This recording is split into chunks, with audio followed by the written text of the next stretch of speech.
So, Well, charge it. We're live. Oh, you shit. See? No. Grab your charger. Grab your charger. All and right. What I'm going to do while you're doing that, right, is I'm going to check that we are truly, genuinely live. Got it. I don't believe these things. So what I do is I go to my profile. I want to see me. I go to my, we're live, I think, because I don't see it quite yet. We are live. Oh, I'm live. And Darren is not live just quite yet, I don't think. Now what I do is I'm going to turn down my music. And this is so exciting. It's going to be a lot of fun. And we're going to be discussing, this is going to be part 2, right? This is really exciting. I really enjoyed part 1. And look at Darren approaches. Darren enters stage left. So this is going to be part 2. We did part 1, I guess, about 3 months ago. I know it was very well received, and it was a lot of fun. And it was well in advance of the election. And we really didn't discuss politics as much as we discussed kind of the roll-up of power, right? That's a very interesting subject for me. And we were just discussing, you and I were just discussing it right before we went live. Yes. When you were still here, right? Because then you walked away. And we were discussing kind of politics, right? In a very respectful way. So we're going to continue with that. So much has happened. And Darren, would you be kind enough to spend a little time just introducing yourself? Would that be all right? Sure. Yep. Well, my name is Darren Beattie, and I've had a number of career trajectories throughout my life. Began, I suppose, as an academic. I gained notoriety as a professor at Duke University, where I was the only non-tenured full-time academic to incur the not insubstantial professional and social risks of endorsing then candidate Donald Trump. After that, I served in the Trump administration for a period about a year as the president's speechwriter and policy aide. And since I've been a political advisor, strategist, theorist, and I'm involved in a smashing new website called Revolver.NEWS, which has been endorsed by everyone from President of the United States to Tucker Carlson to Steve Bannon to a wide and dynamic cast of characters on Twitter. And most recently, to the great consternation of the ADL, the Anti-Defamation League, I was appointed by the President of the United States to serve on the Commission for the Preservation of American Heritage Abroad. And I'm very honored by that appointment and look forward to discharging my responsibilities with great care, attention, and success. Yeah, that's exciting, and I did see you with that award. So congratulations. Thank you. Yeah, I mean, just as satisfying as receiving that award, which is great. And I'm told that my official title throughout my life is the Honorable, which is quite something. Really? On the basis of this commission. But the most honorable aspect of it, I would think, well, one of the honorable aspects is that the ADL really, pulled out all the stops. They tried to destroy me. They tried to get the president to withdraw the nomination, and they were unsuccessful. And so I think in a year of disappointments and some defeats, I count that as a worthy success to go toe-to-toe with something as well-funded and vicious as the ADL and its disgraced leader, Jonathan Greenblatt, and come out ahead. So I am grateful for that. Yeah, and honorable is awesome. I want to be honorable. Honor is good. Darn it, I'm not honorable. Glory is even better, but I'll settle for honor for now. Did you know that as a result of that, you are forevermore honorable? This is not a legal distinction. I'm told this is just kind of diplomatic convention. So ultimately it could be fake news if there are any of those kind of distraught cat lady journalists watching who seem to have dedicated their lives to picking through my trash on Twitter. They might take issue with this, find some technical objection, but I would say by convention, I'm the honorable, and that's how I was addressed when I received my commission. So there you go, Brandy Zadrozny. So if there's an attempt to unwind Trump, right, or what any of what Trump did, right, Yeah. and to make history have never happened, which might occur, I think it's going to occur. Is there any way that they can roll back? Because I think I read somewhere that once it's done, it's kind of cast in stone, but stone can be recast also. So what is kind of the process of unwinding such things? Unwinding what in particular? Unwinding your honorable and the appointment that you received. No, I don't think that's very likely. I haven't looked through the entire legal aspect of it, but my understanding is that that sort of thing would be largely unprecedented and is very unlikely to occur, and that my term will expire no sooner than February of 2022. So I suppose in some bizarre sense, I will be a member of the new Biden administration. So yeah. What do you expect from a new Biden administration? Are you surprised? And we discussed this many months ago. And one of the tests that I put people through, I see Jack Murphy here, so I have to say hello. Jack Murphy is awesome. Great guy. And he is a great guy. Now, let me do this. There we go. He is a great guy. And I recently, about a week ago, rewatched his discussion, his interview with Alexander Dugin. Okay. Interesting. Really, really interesting interview. And then I did some inquiry after because I didn't really know who he was. And he's a very controversial person. And somehow being controversial should kind of negate any type of intellectual contribution that he makes, because he said some really interesting things. One of the things he said was, if there's no truth, then there's no lies. Mm-hmm. Interesting, right? Isn't that interesting? Yes, it's interesting. Yes. And so from a logical point of view, anything that you can prove anything with a false premise. So there you go. But yeah, he's an interesting guy. I haven't looked too much into him. I read his book on Heidegger, and I was moderately impressed, but I haven't gone extensively into his other writings or anything like that. So I can't really comment extensively or insightfully on Dugin. Yeah, and I'll add one thing, because then I want to go backwards, right? I want to discuss the Trump thing again. I've been watching a lot of Jack's YouTubes and Periscopes. I like Periscope. For me, Periscope is like the movie theater. And he's been reading a lot. I mean, you can actually kind of see just kind of the pursuit that he's had of like some really good books and some really good literature, and trying to get a better understanding, because I'm doing the same thing, of kind of reality. It's difficult to kind of piece together such a fragmented reality. So he's been doing some really good things. So 4 months ago, maybe 6 months ago now, we spoke video, and I kind of gave you a little bit of a test. You didn't know that. And I said, I think Trump is going to win. In fact, I was certain of it. Do you remember that at all? Vaguely. Yeah. I remember. Not terribly well, but it didn't quite turn out that way. But I think you vacillated. You kind of went the other direction, and I think I saw a tweet where you said, "Well, now he's going to win." So I did, and you never know. It was a hard thing to pick out.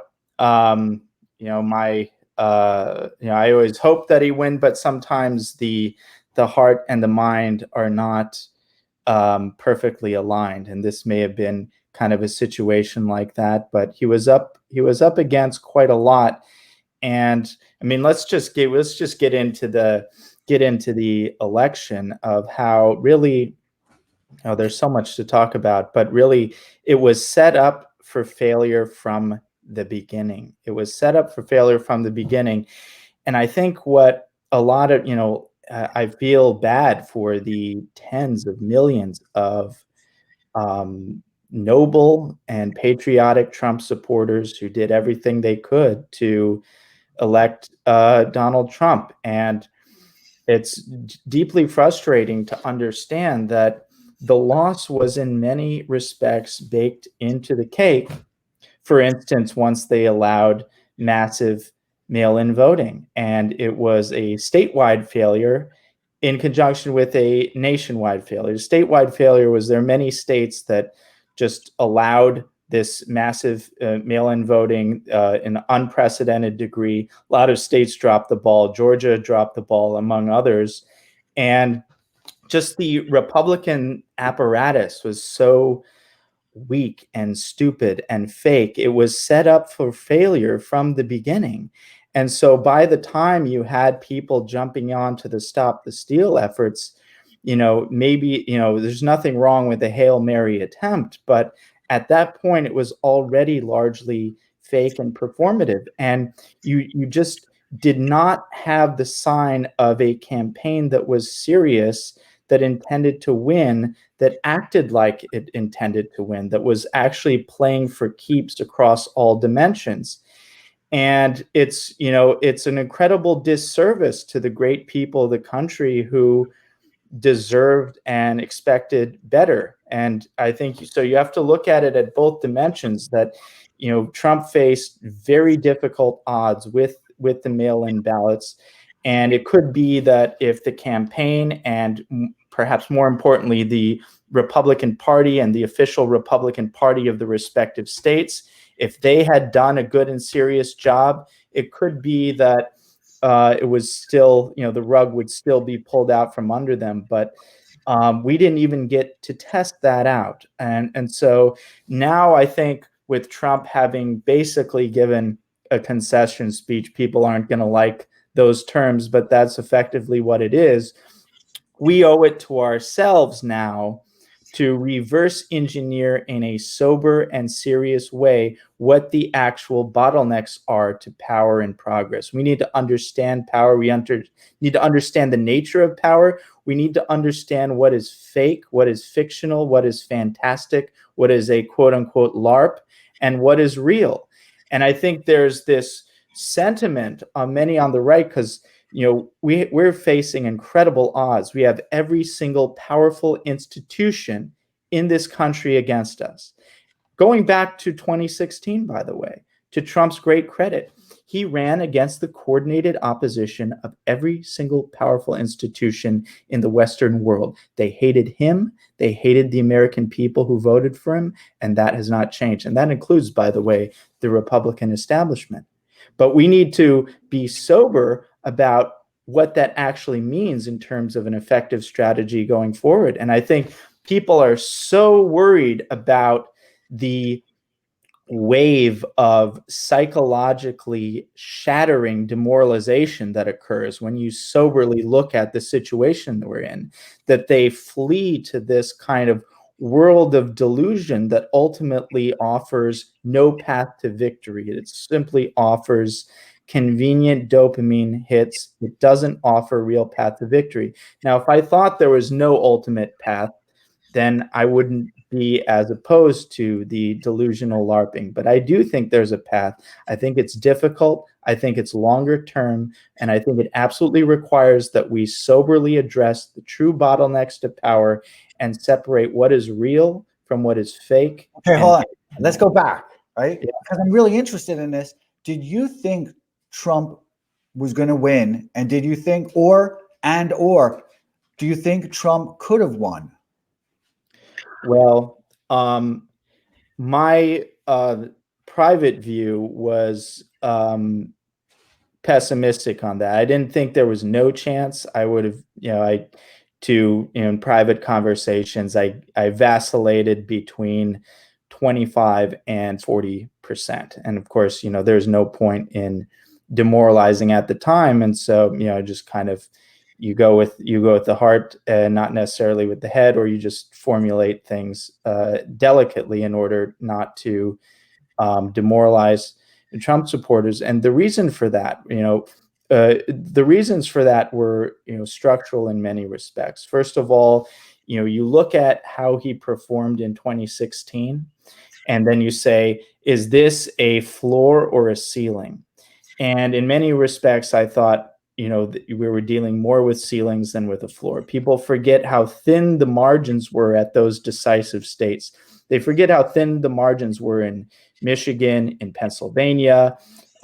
Georgia was a very weird thing that we might talk about. I never would have guessed Georgia would be lost, and I think that's deeply suspicious. But Pennsylvania and certainly Michigan were always kind of a toss-up. Okay, but hold on. Without getting into the Nate Silverish type of thing, yep. Because that's well, no, I think that's art form and not science are important, because but I mentioned the specific states only to emphasize how razor thin the actual margin of victory was in 2016. The electorally decisive states, go ahead, look at how much he won by in Michigan. It was a fraction of a percent. Pennsylvania wasn't much more. Okay. To interrupt. Is that cool? Because we're friends. Yep. And if we were having dinner, I would interrupt because I'm an interrupter. Did you think Trump had a path to win? Or did you think, looking at it academically and looking at it as somebody who has a really good familiarity with kind of a historical framework, right? Mm-hmm. You've read Plato, you've read all the classics. So you also have a sense of how tyrannies turn inwards. Do you know what I mean? And what power is. You've kind of studied this, or at least you've argued internally with that conversation. Did Trump have a path to win, or was it always going to? Was his destination always going to be a loss, no matter what road he took? Well, no, I mean, I think, of course, there was a path. It's just a question of what is the probability that that path actually transpires, right? And so, there's never really a zero probability, and even mathematically, a zero probability does not actually mean impossible. So that's an optimistic claim. But no, there was always a path, but it was difficult to expect a victory given basic structural features that were baked into the cake here.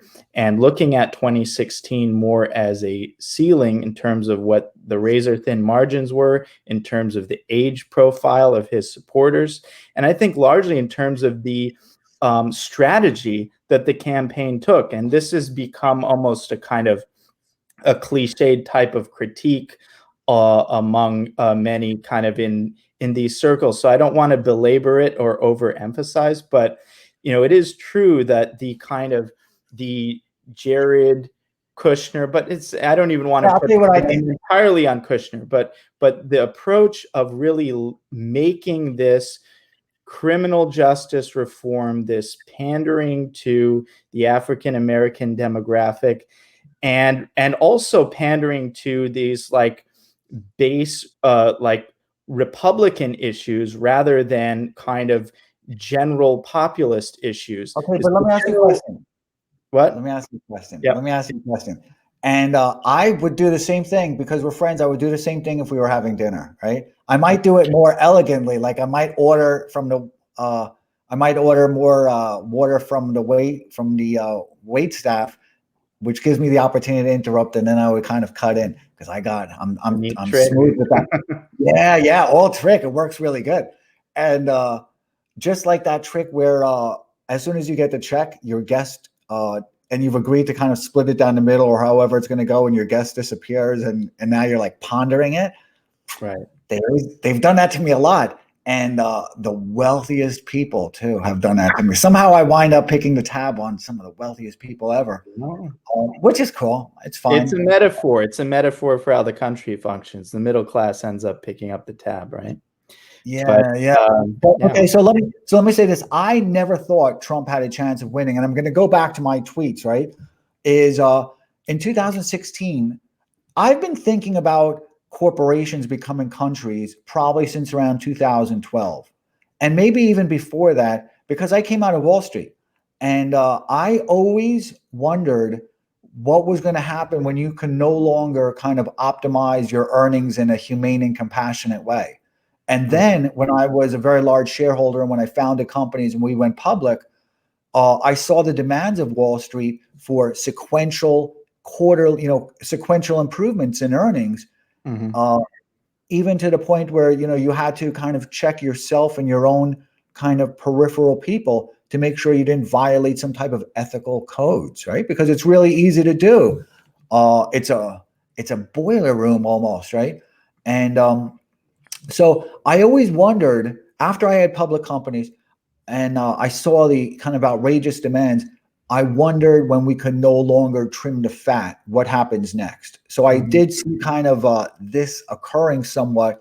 And I saw with Obamacare, which I'm kind of an expert in some ways, I saw them taking the burden off of companies and transferring it to the taxpayers and just kind of cloaking it in a lot of focus group type of stuff. I was very familiar with it. And the unions exempted themselves. But so I've been thinking about corporations becoming countries for quite some time. And I've been thinking about tyrannies turn inwards for quite some time. And I've been thinking about the militarization of the police for some time. And if I was a gun manufacturer, I would want to sell a lot more guns in the United States. And that requires a lot more disruption, social disruption in the United States. So in 2016, I thought Trump was going to win. I thought he had no chance in 2020. No matter what happened, he had zero chance in 2020. And I thought that the circumstances would be manufactured to arrive at that destination. And all maps, right? All the routes on the maps led there. On the Google navigation system, it always led you to a Trump exit. I promised myself I would not pay attention to kind of the ups and downs of his presidency. That I wouldn't, particularly in the last year, that I wouldn't say it's going to be a home run for Trump, because a lot of people were saying that, right? They were saying Biden voters, it's going to be a slam dunk. I didn't even pay attention to any of that. On the last day, on Monday, right? After being so adamant for so long and saying that Biden was going to be presented as FDR 2.0, it was going to be an enormous blowout. The megacorps were going to present him as a mandate. He was going to re-engage with TPP, WHO, and you know how I feel about that. And all these other type of really things that are just wealth extraction and really intrusive into what we think of as America. On the last day, on Monday, I was like, there's just too much weight behind Trump. I know a lot of Muslims that were, in fact, I think every single Muslim I know, perhaps, and I know a lot because I have property in Long Island City where there's a big immigration wave there. All voted for Trump, and I know people from Bengal, from Pakistan, and Trump is the kind of entrepreneurial dream. And while is there kind of attacking the white middle class or the upper middle class, they're afraid. They know that in 10 years or in 20 years, after they've acquired some wealth, that the mob is going to come after them. So, but on the last day, on Monday, I did a Periscope. I changed my mind, and I said I think he's going to sneak it through. I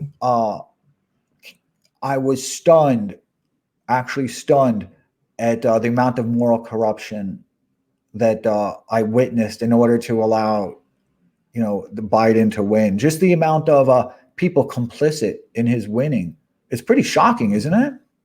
Well, it depends what your expectations are. I wasn't terribly shocked by it, just because, I have a fairly clear picture of what type of country we're living in.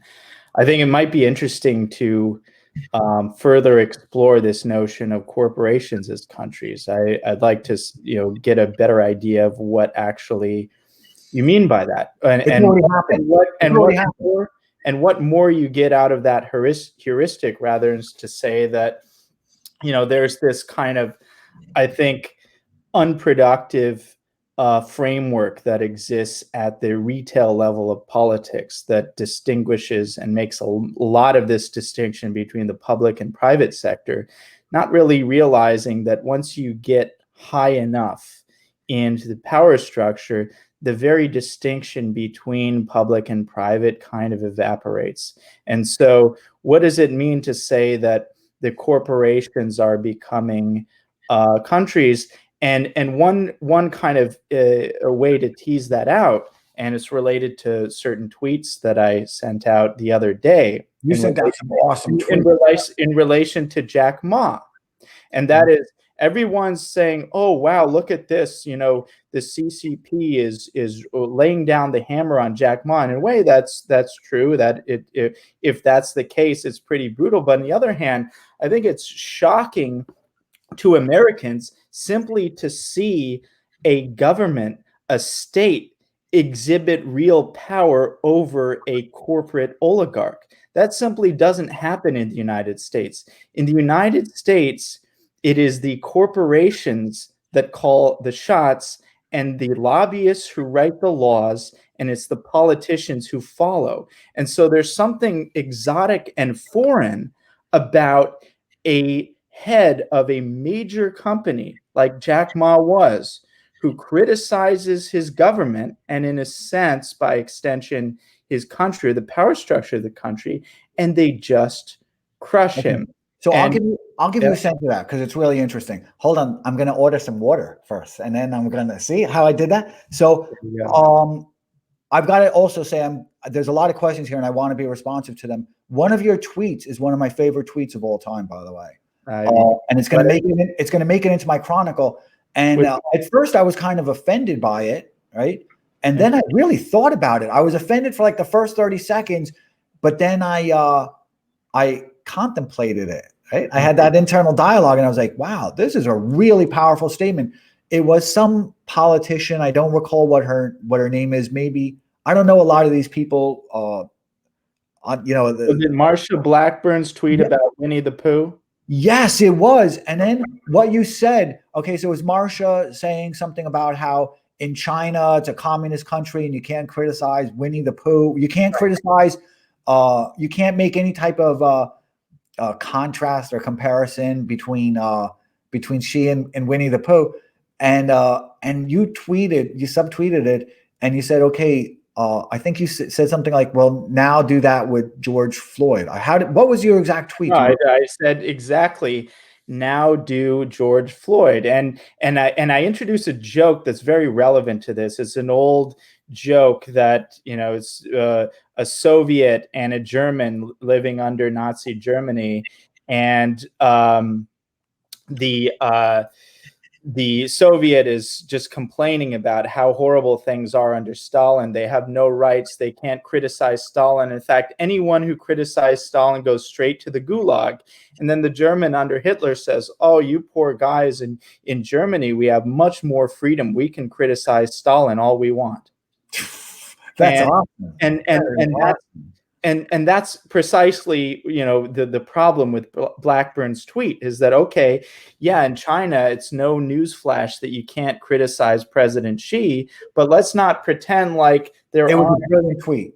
It was a brilliant tweet. And it took me aback because, I don't want to get in, in the intricacies of these social movements. And, I try and avoid such things because there's so much complexity and, it is what it is. And so at first I was taken aback, right? I didn't want to see a reference to it because of that complexity. And then I was like, you know what? He's really right. This is a really good point that, it is what it is. I think everyone can pick up from the point from there. It was really, really smart. I think this is something that we all need to start ask ourselves because I think we both agreed on this. There was the political rhetoric of Beijing, Biden, that Biden would, be in the pocket of China. Maybe actually we disagreed with this, but I maintain my position that the Beijing-Biden thing is largely a fiction. I think under Biden, we will continue with a very aggressive, perhaps even more aggressive policy toward China. because I think at this point, a neo-Cold War footing with China is baked into the cake from the standpoint of every faction in our ruling class, excepting perhaps Wall Street, which has diminished prestige, diminished stature related to what it was pre-2008. The military-industrial complex, it needs a new grift, it needs a new scam, and what better for the budgets than a new Cold War with China? Everything's converged. Even George Soros is saying basically we need to go after China and intimating we need regime change in China. So can I get some water? The entire ruling class is converged on this issue. Can I get some water, please? Yeah, Darren, do you want something to drink? Do you want some water? I will hold off on the drink until I finish this point that the entire ruling class basically is converged on this issue that we must have neo-Cold War footing on China. They're going to ramp it up. And I guess I'm all for that. I only say that even as we saber rattle with respect to China and talk about, oh, how great it is we have these protesters in Hong Kong, even as we basically call our own protesters here at home, at least insofar as they're pro-Trump, domestic terrorists, how much are we actually becoming like China? Do we really have more free speech than we do in China? And ultimately, what is at stake for regular Americans, even for this, for America to maintain its global hegemony with respect to China? I'm increasingly questioning the connection between America's stature as a global hegemon and the well-being and standard of living and livelihood of regular Americans. I think there's never been such a disconnect as we see now, and it's something we need to address as we go forward with this neo-Cold War with China. All right, we've said so much, and there's a lot of questions here, and I really want to go back to them. And you make such good points. I've listened to the Periscope we did actually a few times, and I think about it. I have a good memory, which is a good and a bad thing because I remember everything, right? And but I think about it a lot. And you did reference China and several times, and I've been warning people about kind of that China is a leading indicator for where America is going for a long time in terms of social credit system, in terms of the relationship they have with their people. So I want to go over a couple of things, and then I want to get into some questions, but you said such interesting stuff. So first, with the megacorps becoming corporations, it's already happened, and it's going to become codified under Biden. I think Biden is going to see kind of a rewrite of the Constitution, right? I think it's going to happen very, very quickly because as far as the oligarchs are concerned, they need to start with a clean slate of marble, right? They don't want to chisel away at a statue that's already been created and then come out with a smaller and lesser perhaps. They want a clean slate of marble, so they've got to tear down all of history so as to make it as fresh a slate as they can. And however they accomplish that, I expect them to. I have a related question. Yeah. Who do you think are the top 5 most powerful people in the United States? Okay. Well, in the world, forget about it. Well, let's say in the Western world. You're thinking of the United States. The Westphalia Agreement's been thrown out the window, right? Okay. So I think about this a lot, and so much so that I've needed to just reread so much of what I kind of casually read in the past because I needed to get those thoughts, that kind of all the turbulence in my head, and be able to express it better. So now I'm an expert on the Westphalia Agreement, right? So it's been torn apart. There is no longer such a thing. Okay, who are the top 5 most powerful people who are citizens of the United States? Jeff Bezos, Mark Zuckerberg. I mean, they're so strong. Probably George Soros now, because he's an incumbent that has the most familiarity with the activist industrial complex, right? Which is available for lease, and he leases it out, right? Who else would I include? Well, there's, I don't know. I'm really observing kind of Google, what Eric Schmidt's been doing, what Jared's been doing over, Jared Cohen has been doing over at Google. I'm kind of amazed at how good they've been doing it. It's just kind of shocking, and how much they've infiltrated and embedded themselves and burrowed themselves into the government. And I think I've written about this before. They took over the State Department effectively in the last few years of Obama's administration, and they went into the Center for American Progress. Yep. So I'm not going to. I'm just going to list those four, okay. And I'll leave kind of a blank spot on the org chart for number 5. But I think that we've seen the complete reversal of the Westphalia Agreement, which I'm an expert on, so people should Google it because I just learned it, right? And we're now seeing territorial sovereignty, Germany, Britain, United States, being displaced by functional sovereignty. And the universal constitution for that is going to be the Facebook terms of service. We've already seen that happen. They deplatformed Trump.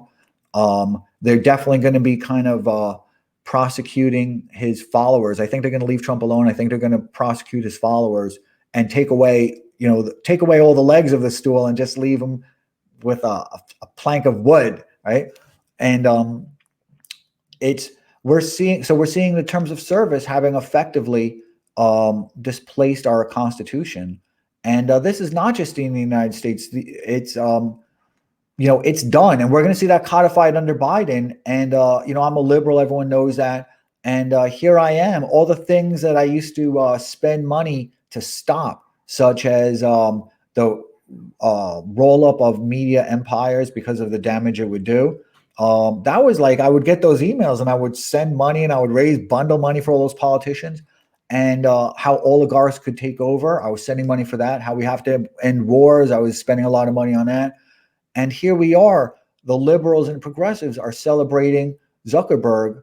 Zuckerberg's kind of being an interloper in this election. They're celebrating it. They're celebrating Bloomberg spending $100 million, and it can never go back. Ultimately, I think we're going to have a monarch. I think it's going to happen much quicker than people think. And if I was to suppose who it is, it's either going to be Jeff Bezos or Elon Musk right now. Either one of them will be easily a trillionaire. Easily. I mean, without any question. Jeff Bezos wants to control the logistics of space, right? And Musk is already controlling the apparatus and the ecosystem that will operate within space.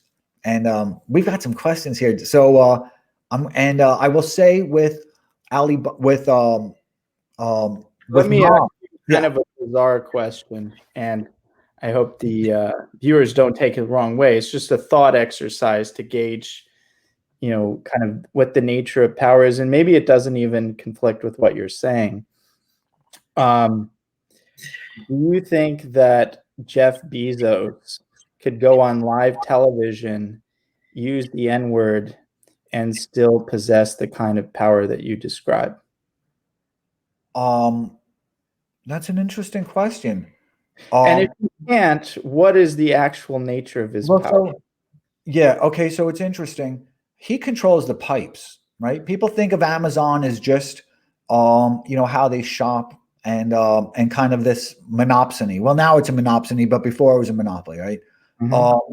And something that handles kind of the technological infrastructure for a lot of countries, including the United States. And I guess the same is true with Bill Gates. So I would include him as number 5. But I would say there's probably like 10 slots I could fill within the United States for the org chart. And while as Google controls kind of the people operating system right now, which is kind of interesting to observe. So do I think that Jeff Bezos could do that? Well, it's an interesting thing to ponder, and I will ponder it. But it's also the way kind of the American media handles leaks and such type of things, is they drown them out. While as in China, they just don't permit it. And anybody who's going to leak, they just kill you. In America, the response in our fiscalized system is to just drown it out, because there's been some great Assange is in jail. I mean, it's craziness. And there hasn't been any good, potent, pristine leaks since then. So, but Jeff Bezos will. Space is not going to be what people think it's going to be. There's going to be tens of trillions made. Hopefully America will be a participant.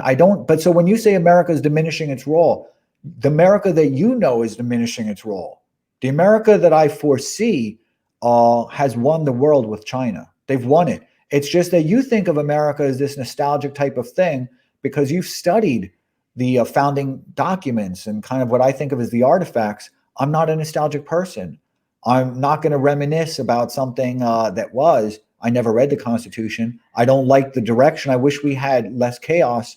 But what we have that you're reminiscing about is like it's like a former girlfriend or something. If only I had said this or done that. It's irreconcilable now. And we discussed. I'm looking at the past. I'm looking at the future, and I'm looking at the material that the United States has to work with, or what is associated with the United States, including American companies. The United States is all the that Amazon is not a powerful company, or Google is not a powerful company. I'm not even saying that they won't, kind of ultimately exert relative preeminence over anything coming out of China.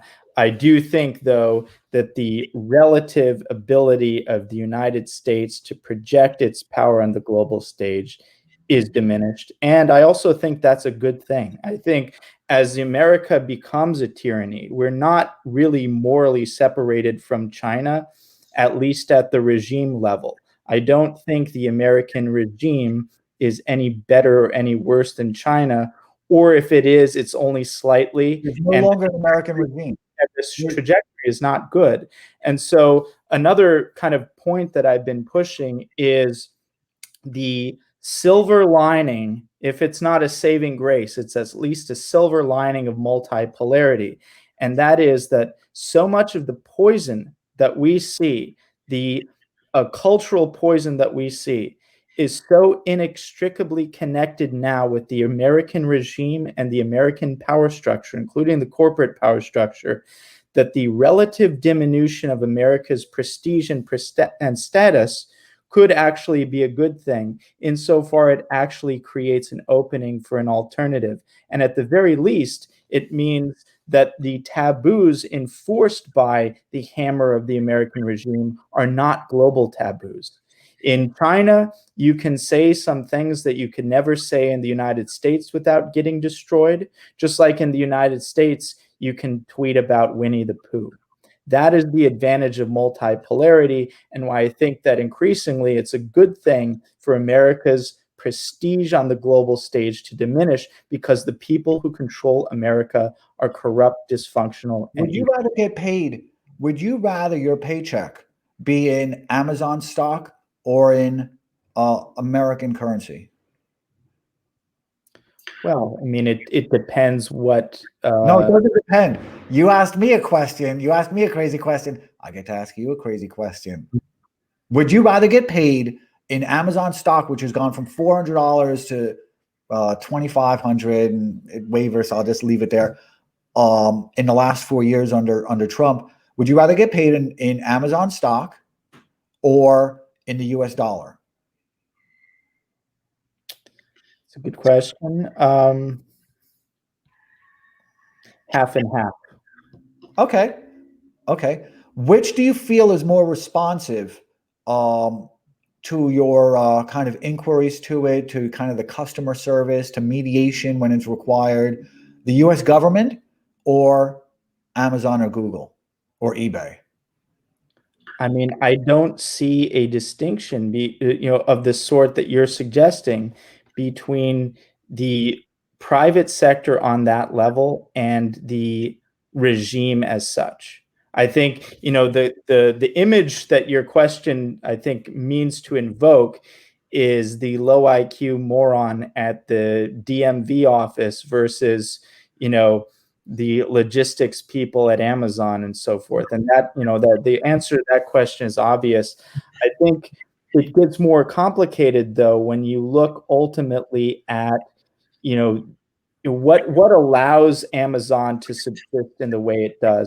How much of Amazon's rise and dominance is dependent on the factors that make the US dollar dominant? Yeah. We're gonna skip along. We're gonna skip. We got to skip along, and we're not in a speed round. There's gonna be a speed round, you know that. But we got to skip along. I will say that Jeff Bezos and Amazon have created nothing. They've innovated nothing.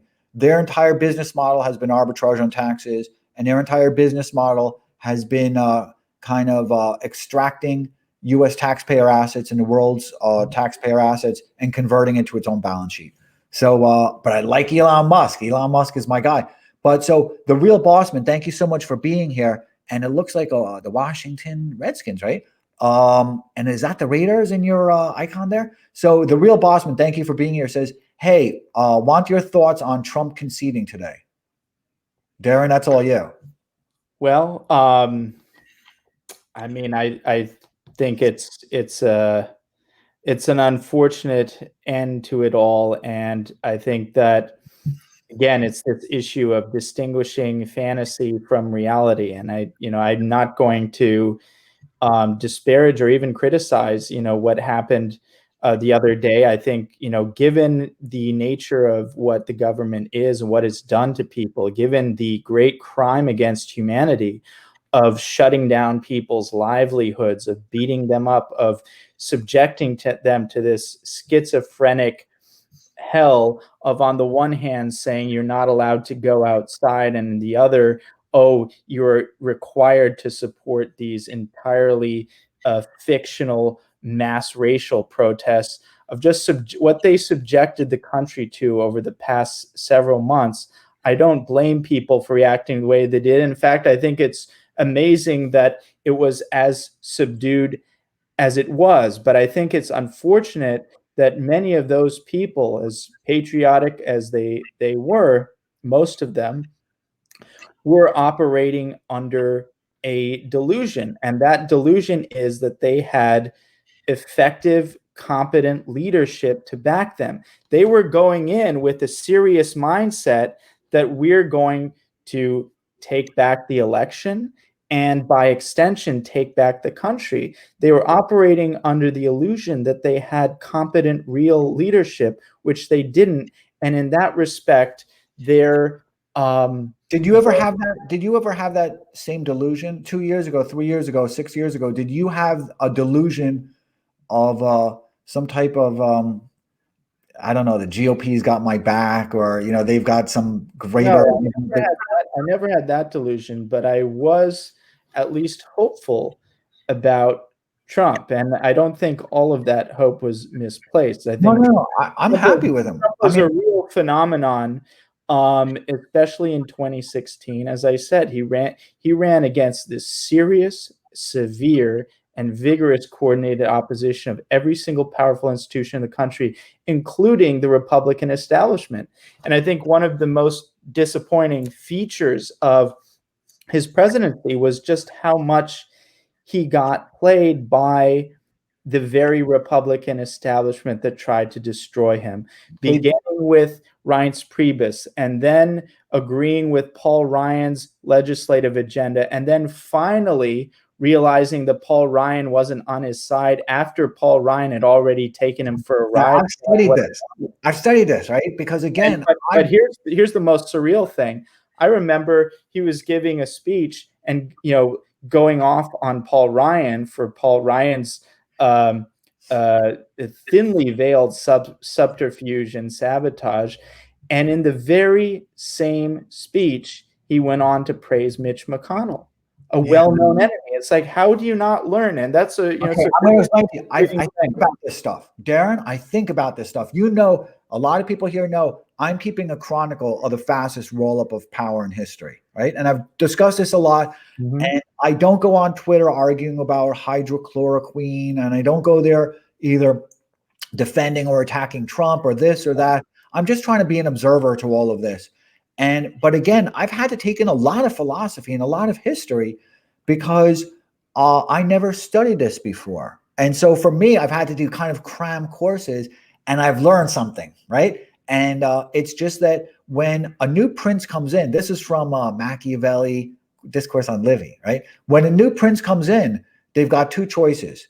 Because you're coming in and you've got very hostile factions lined up against you, because the former prince, perhaps they were a tyrant, was very profligate. They were spending a lot of money, giving out a lot of money.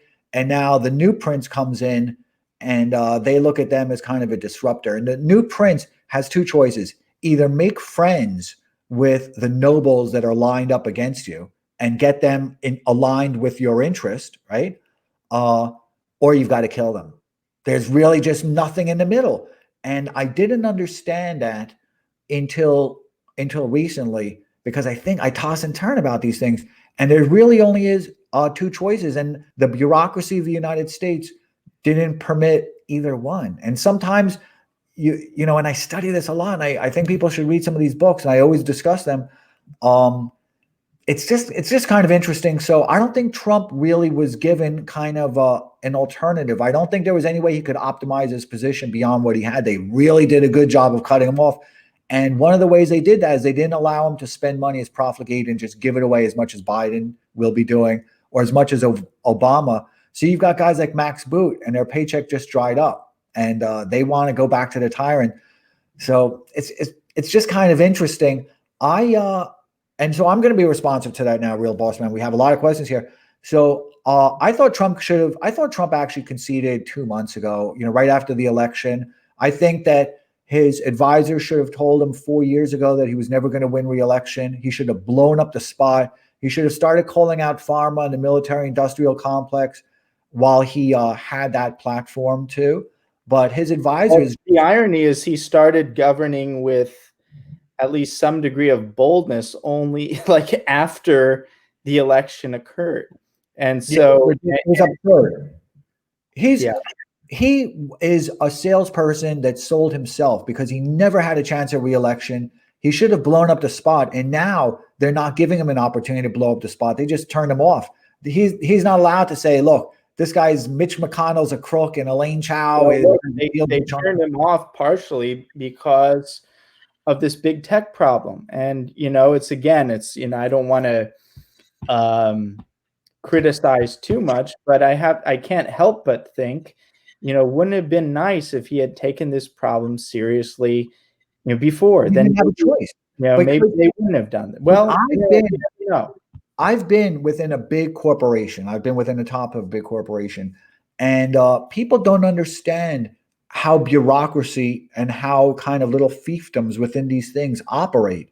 And it's, you know, somebody who is not going to be able to come in, right? When a New York State controller, because I've known all these guys, right, personally, when a New York State controller comes in, they've got 20,000 people that have been there for the last 20 years that have built their own fiefdoms, they've built their own power structures, they built their own ecosystem, and they can just wait out the new controller. They can wait it out for 4 years. They can wait it out for 8 years. I think that there's a kind of a misconception that just because Trump is the executive in charge, that he could have done a lot. And you and I will discuss a little bit more power. Two different things. Look, who has power? He left a lot on the table that he could have done. I'm not saying that if he did everything he could have done, would he be able to completely reform the entire bureaucracies? No, but there was no actual serious effort to do that.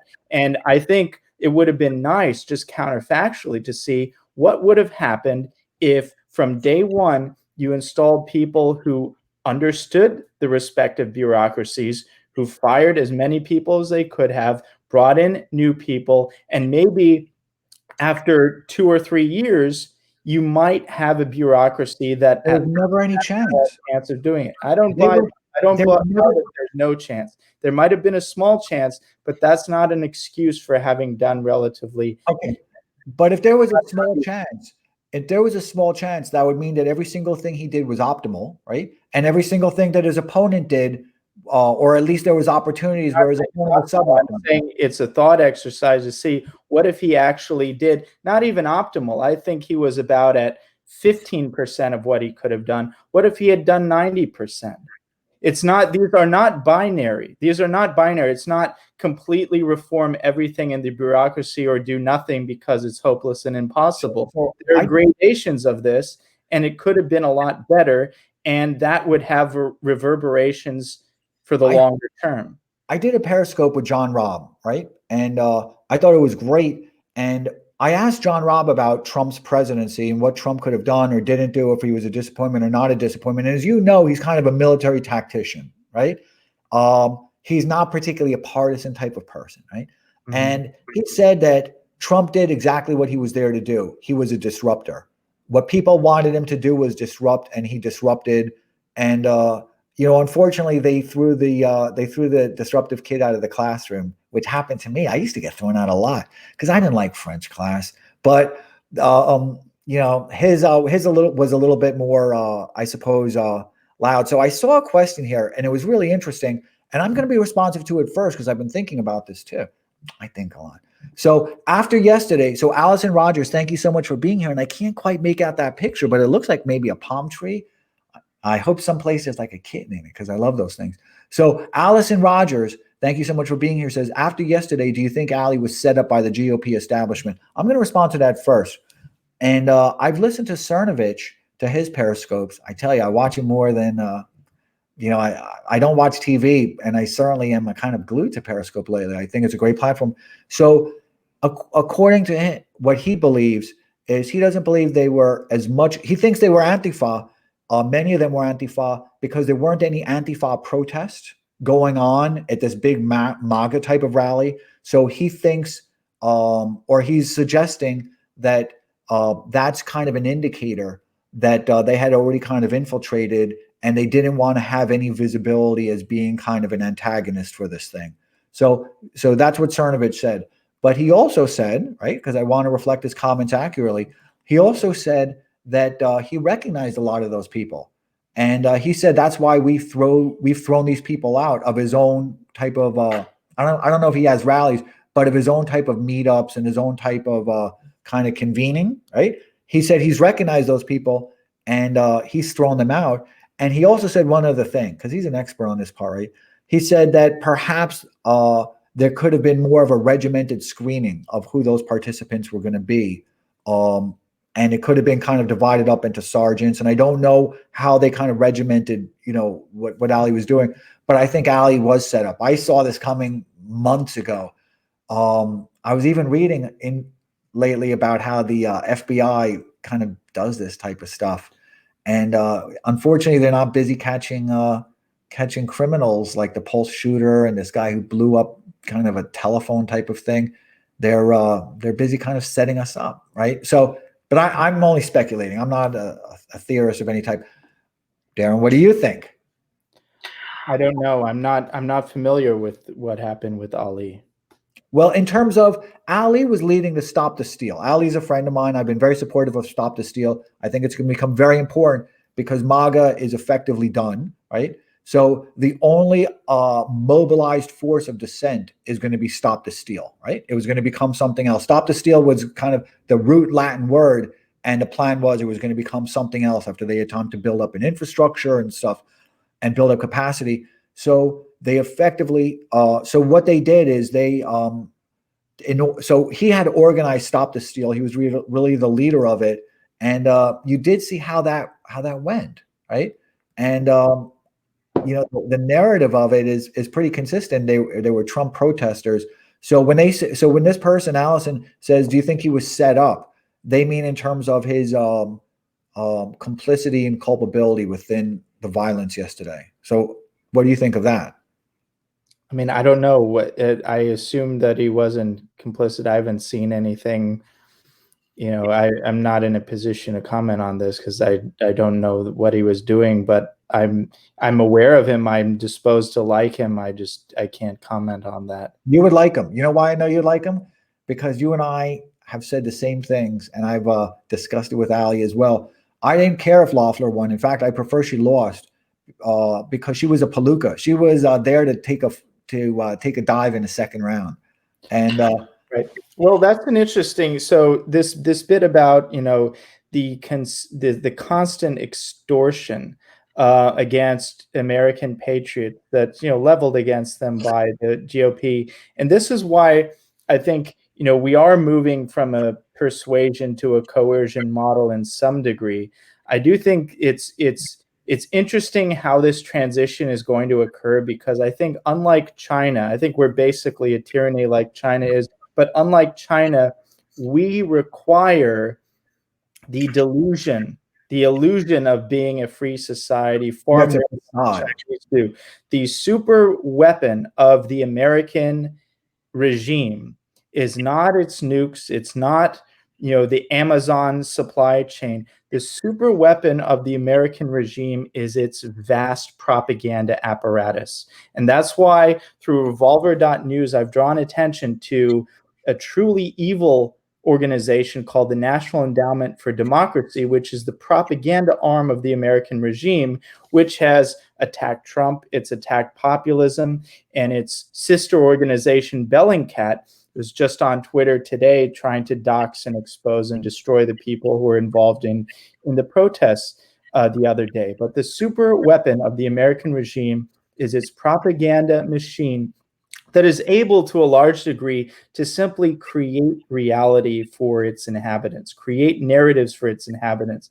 And I think the narrative of America being a free country, of being a noble country, of being a moral country, that narrative, even as we see every powerful institution in the country corrupt to its core, from the FBI to the CIA to the DOJ to every major corporation in this country, corrupt to the core.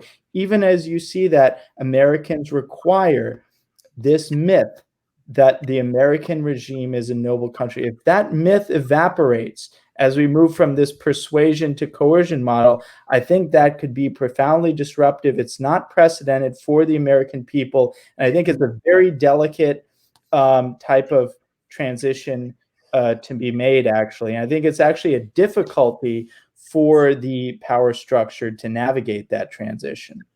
And we're going to go on, right? Thank you. That was really, really interesting. I'm going to think about that propaganda that was our, in fact, I'm going to go back to that. So let me turn this off for a second. Really interesting comment, because Hollywood was always selling America, right? They were our best salesperson, which people, right, sometimes don't understand why, my fondness for Tom Cruise isn't just his success, but the guy sold America. There's just no doubt about it. Clark Gable sold America. Humphrey Bogart sold America. And in fact, Nancy's assistant is Pakistan, and unfortunately, sadly, her father's sick, but he's doing better. And we were discussing Tom Cruise, because I always do, right? And I asked him who's the best American movie star of all time, and finally he said Tom Cruise. But before that, when he was in Pakistan, he was watching Clark Gable movies. It was Clark Gable that sold him America. And yesterday at the gym, I was watching Sugar Ray Leonard versus Marvin Hagler, I think it was, or versus Tommy Hearns, and the Ray Charles was leading the national anthem. I mean, it was beautiful, not just melodically beautiful, but in terms of everybody's appreciation, everybody convening around this one thing that means so much to people. And it was just really interesting. So I see what your point is, the propaganda. The reason I got a little bit sidetracked with that propaganda point and how it relates to the Kelly Loeffler issue is that I do think that there's something important to having this fiction of a two-party system to keep people engaged in this retail politics on the two-party level, and in particular, keeping people engaged in the kind of tribal behavior of simply supporting their team for its team's sake and having the team be the party rather than a particular issue. I think the parties can't really be in a vehicle for the expression of people's power in the way that special interests are that operate through parties. There's a distinct way that those operate. And if you're just going to support Republican because they're not the left and you're angry at the left, you're always going to get played by the two-party dynamic that will always cash out in a fashion that ends up screwing you. Okay, I'm going to go on. Family Feud now, because there's a lot of questions here, and I really want to be responsive. And I'm going to take this one first, but then I'm interested in your kind of propaganda outlook, because you've made some really great observations of it.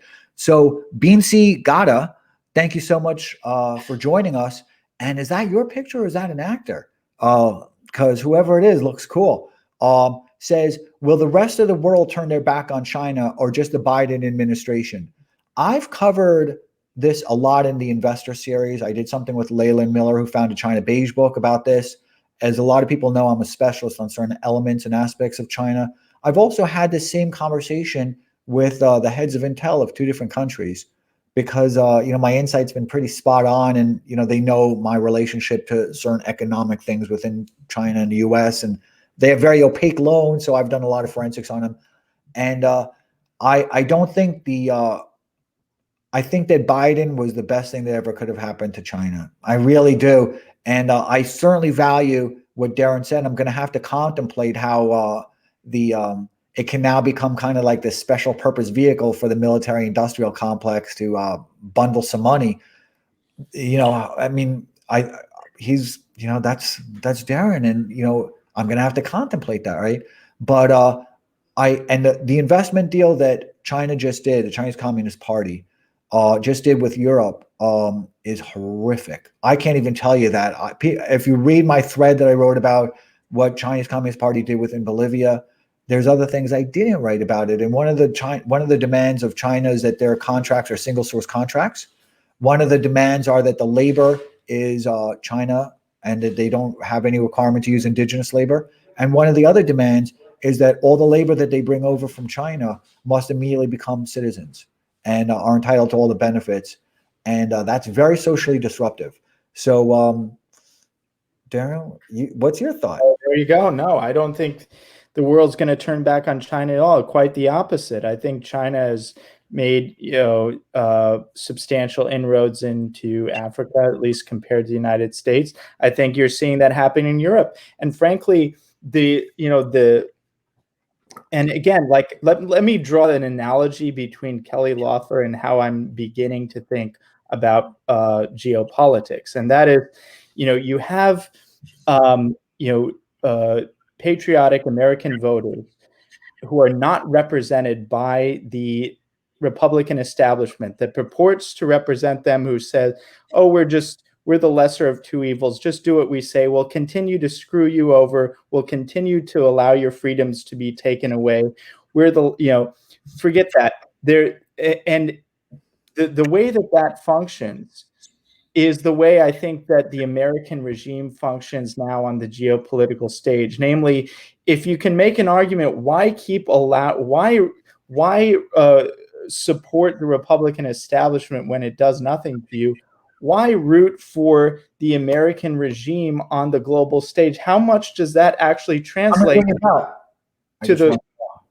We got a lot of questions here, Darren. We got a lot. Okay. But just to finish this point, how much does that actually translate to the well-being of and freedoms of actual Americans? How much of it is just giving more loot to the corporations and institutions that control the country that actively hate the American people? And I think if they want us to get engaged with their spoils system confrontation with China, they need to stop taking away our freedoms domestically. If they want us to get engaged in this geopolitical issue that they're trying to get. Okay, we got the next question. Water, please. We got the next question, right? So, social caliber, and thank you, Darren. I'm only cutting you off because we're friends, right? This is a friendly dinner, right? And I don't drink alcohol at all, so I only order water. But if I was drinking alcohol, it'd be perhaps even louder. I don't know. But social caliber, thank you so much for being here. Says, I always wondered how social credit could be implemented here. Darren, you've been kind of socially credited, right? They gave you a score. Sure. No, I mean, social credit absolutely functions here.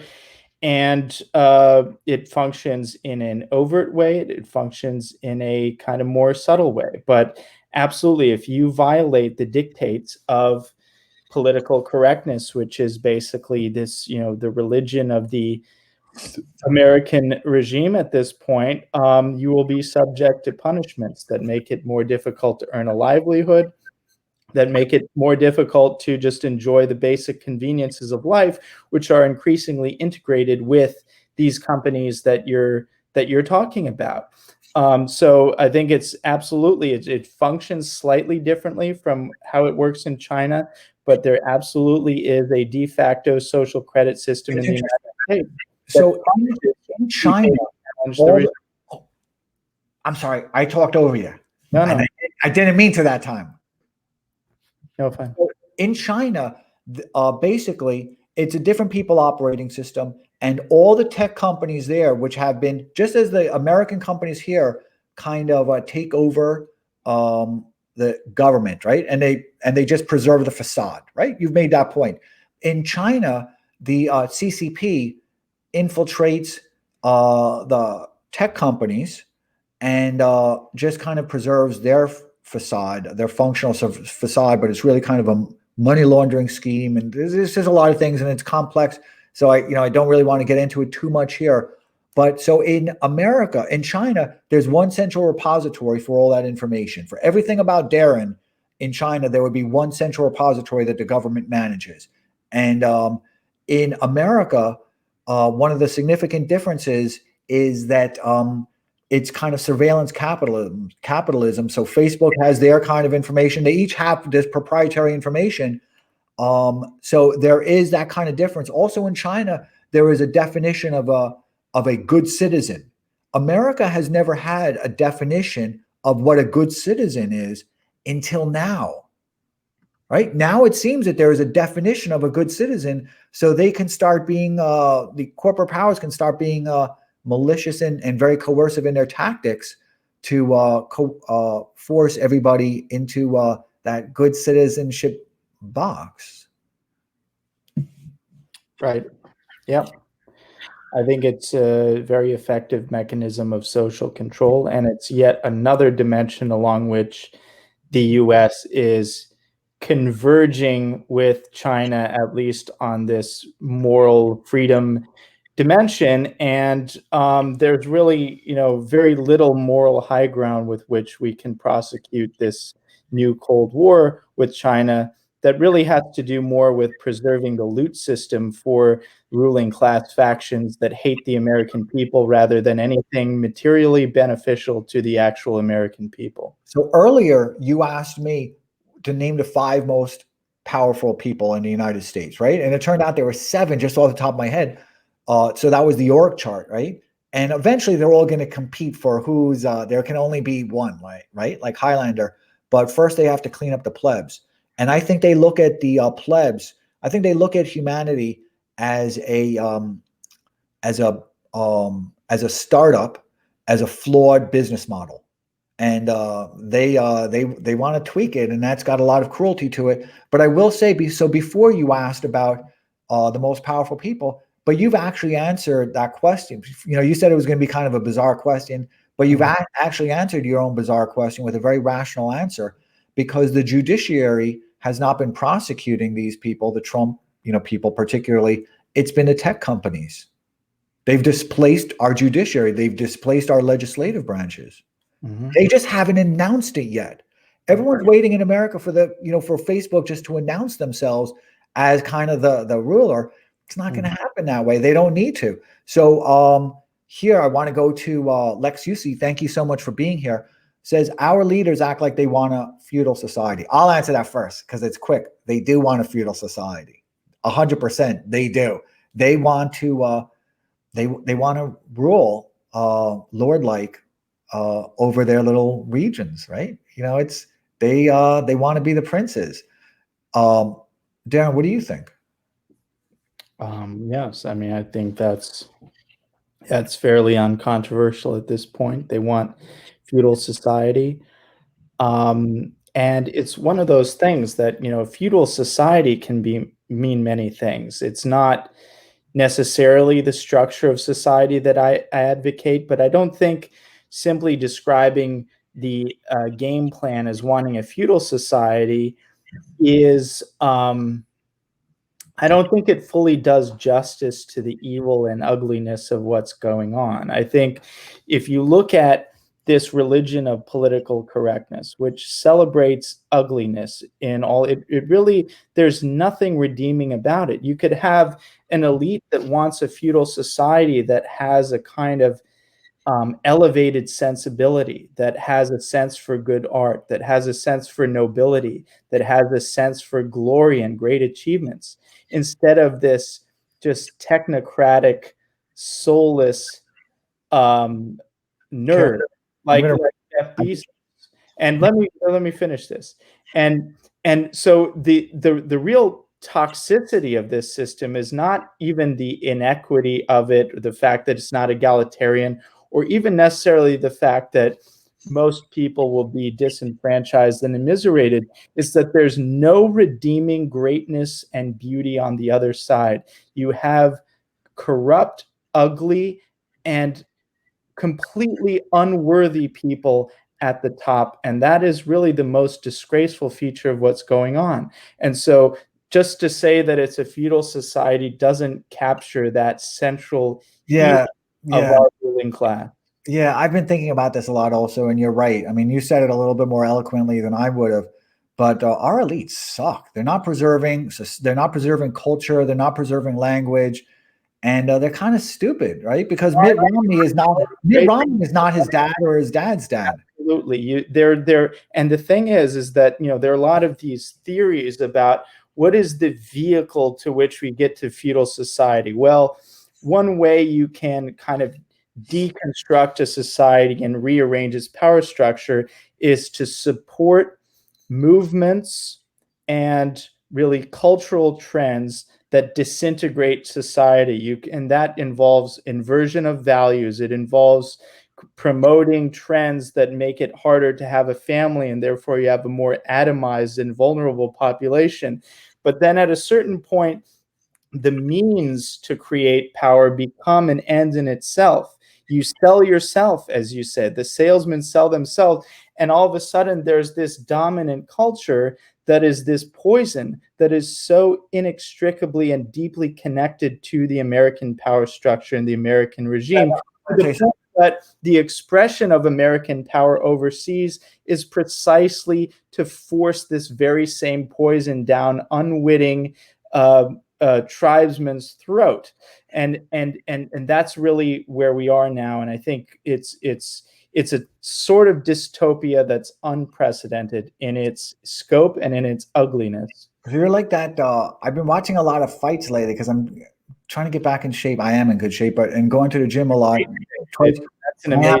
I am in great shape, but my suits are all custom tailored, and they were custom tailored for me at a 32-inch waist, and right now it's probably like 33 and a quarter, so it's kind of awkward, right? I've got like when I tight, there's no belt, so when I put them really tight, I've got like that fat thing that's over it, and it's really embarrassing.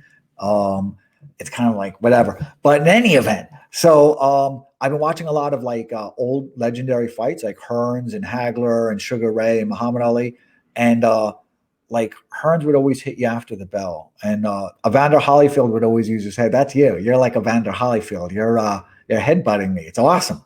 So I want to be responsive to this, and I want to continue going on. Enrico Palazzo, thank you so much for being here, says, but boards of megacorps are pro-China, don't care about any single country. Well, I will say that George Soros has, and I like George Soros. A lot of people here know I know him, and I've got no criticism of him. Oligarchs be oligarching, right?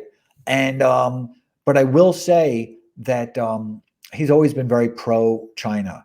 And I've got something else to say, so I want to contribute to that. But I remember years ago during 2016, 2015, Bill Clinton making a statement, which I still think about. He said, people are unrulable. And now I think about it because I've acquired some words that I've tried to apply to that, which is people are unrulable. They're torn apart by centrifugal force. They're atomized. They're solipstic, which is a word I just learned, but they're solipstic. And, it's, I forget what else I said because I came up with this like nifty slogan, but it sucks. So they megacorp suck. Okay, so I forget what I was going to say because you hit me on the head after the bell. Tracy Liu, thank you so much for being here. And can I say one word about Soros and China?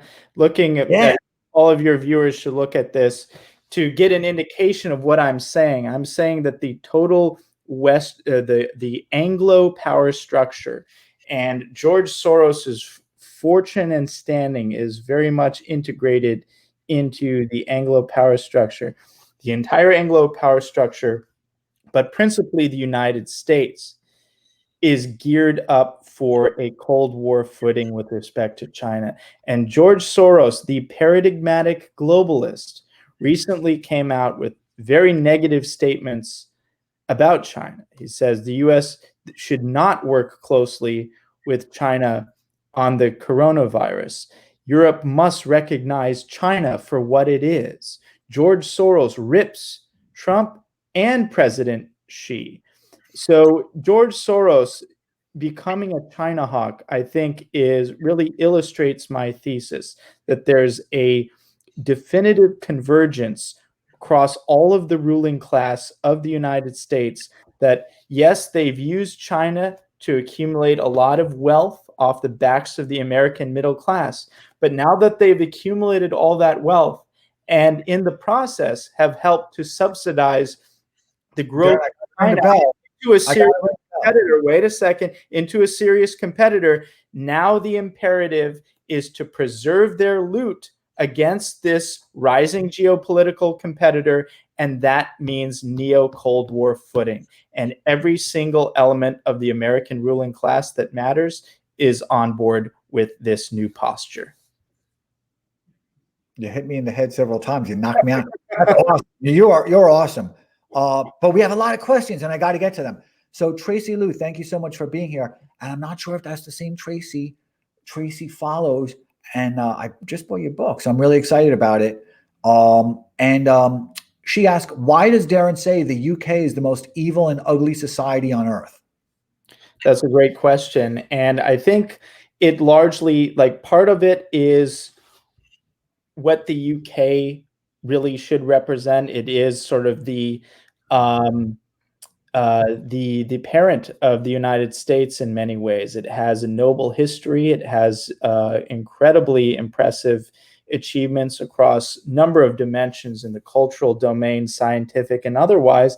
And in a certain sense, it is the kind of cultural, historical, legal, and philosophical birthplace of a lot of these freedoms that we've all lost in the United States. And I think one remarkable transformation that's occurred in my lifetime, and that's deeply demoralizing, disappointing, is that the UK, I think, has basically abandoned the pretense of being a free society.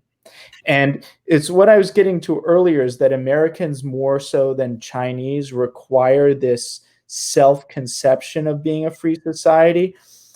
The UK has basically abandoned this in the past, say, 15 years.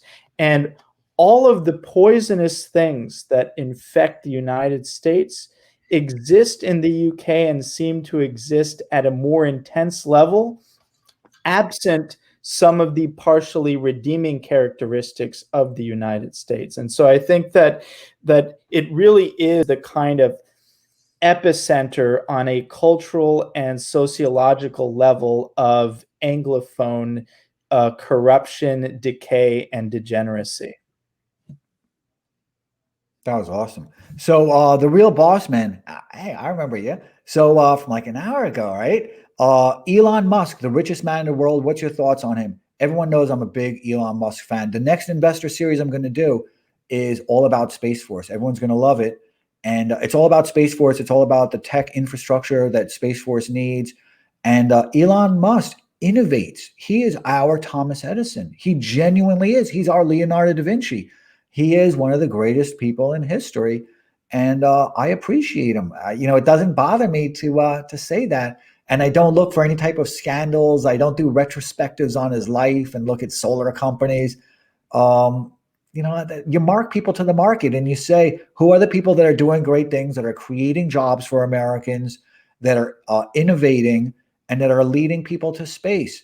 And the one thing that really does bother me is you take a look at and Darren, you should look at this. It's really interesting. Take a look at the American students and what they're getting degrees in. It's disgraceful. You're going to be speechless because they're not getting degrees in STEM. The indigenous students, particularly women, sadly, are getting degrees in liberal arts. They're getting degrees in arts, and they're getting degrees in human studies, whatever they call that stuff. Gender studies and human studies. And those don't create value for society. We should not fund that stuff. It creates no value. Nancy's father was an engineer. Army paid for his college when he came back. He got an engineering degree. He created value, right? Elon Musk is creating value. Hopefully, we have the indigenous population here that can kind of reap that reward. But I do worry about it. I genuinely worry about it. So if that's my answer. Well, look, I really Elon has, there's a lot one can admire. He, at least by billionaire standards, seems to exhibit some degree of courage, and it's amazing how risk averse these billionaires are. And I think that's another thing to consider is what is the selection mechanism for our oligarchs? I don't think it selects for a propensity for bravery, for glory, anything. It's really mastering this kind of nerd-like managerial Tetris game, and that's how someone like Bezos got into power. And the factors that select for the people that make it to the top really have a kind of feedback loop effect on what kind of things you can get done politically and how you can work with these people at the top. And Musk, at least by those standards, as they say, the kind of applying the soft bigotry of low expectations when it comes to people of that sort. He has from Africa, so that's another kind of interesting dimension. But if Elon Musk, who has exhibited some degree of contempt for political correctness, if he could be radicalized against the kind of power structures that we're talking about, against the kind of political correctness that we're talking about, he perhaps has the money and the stature to maybe make a difference along those domains.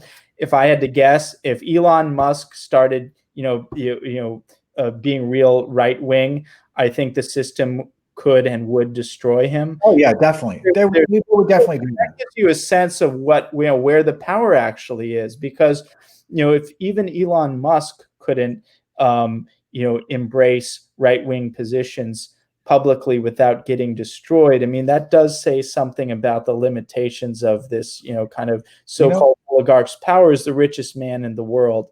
So who else is really great is and I've met him 2 times before he went public and they did the roadshow, and I was really impressed. And is Mark Zuckerberg, who is kind of our Alexander the Great. I mean, you have to be appreciative of kind of all the burden that's being put on him in an extortion scheme from legacy media, extortion scheme from the elites who have, as you said before, they've lost a vital channel for their own propaganda, right? Mm-hmm. They don't want self-created content.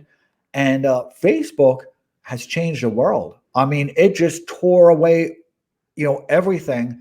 And he's really our Alexander the Great. And it's, unfortunate, what's happened. But I appreciate it for what it is. I'm a huge Elon Musk fan. I mean, I can't wait to do this. I can't wait to do the one on Space Force. So we're going to continue. So Cam 2 Taylor, very important question, very interesting question. And you're the academic, Darren. So what will happen now with an illegitimate or a government that's perceived as being illegitimate? And let me say before that I had to understand this for my own chronicles. And I spent a lot of time on this reading Hobbes, who wrote a lot about the sovereign and sovereignty and the sovereign individuals, sovereign governments. And, he had said that the state is a product of a covenant or a compact, right? He said it's a contract of sort between individuals and that the sovereign, right? And we have a lot of them, unfortunately, owes their authority to the will of the consent of those that they govern. And that the sovereign is authorized really only to protect the interest of the governed. And one of the requirements there is that they maintain civil peace and security. And they failed us. These streets are getting violent, and they failed us in terms of maintaining that civilization, that society, and keeping us safe. Yeah, well, I mean, the pedantic answer is that Hobbes doesn't quite say that. There's a difference in the kind of contractual theory of Hobbes versus, say, the I think more widely read and theories of Locke. Hobbes really attributes unlimited power to the sovereign.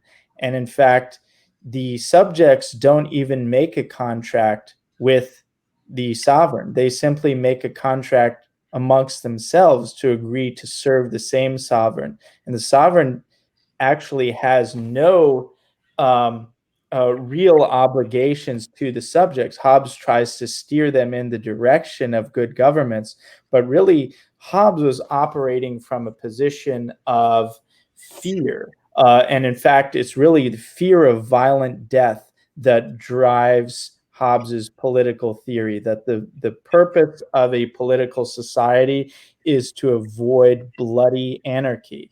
And for that reason, Hobbes is willing to accept a degree of concentration of power and sovereign control that generally would seem unacceptable or highly undesirable to, I think, most people with our kinds of expectations. But it was a kind of step in the direction of contractual theory that led to kinder and gentler versions, such as Locke's, in which there really are obligations that apply to whatever leader is, or kind of structure is designated to be the legitimate authority. But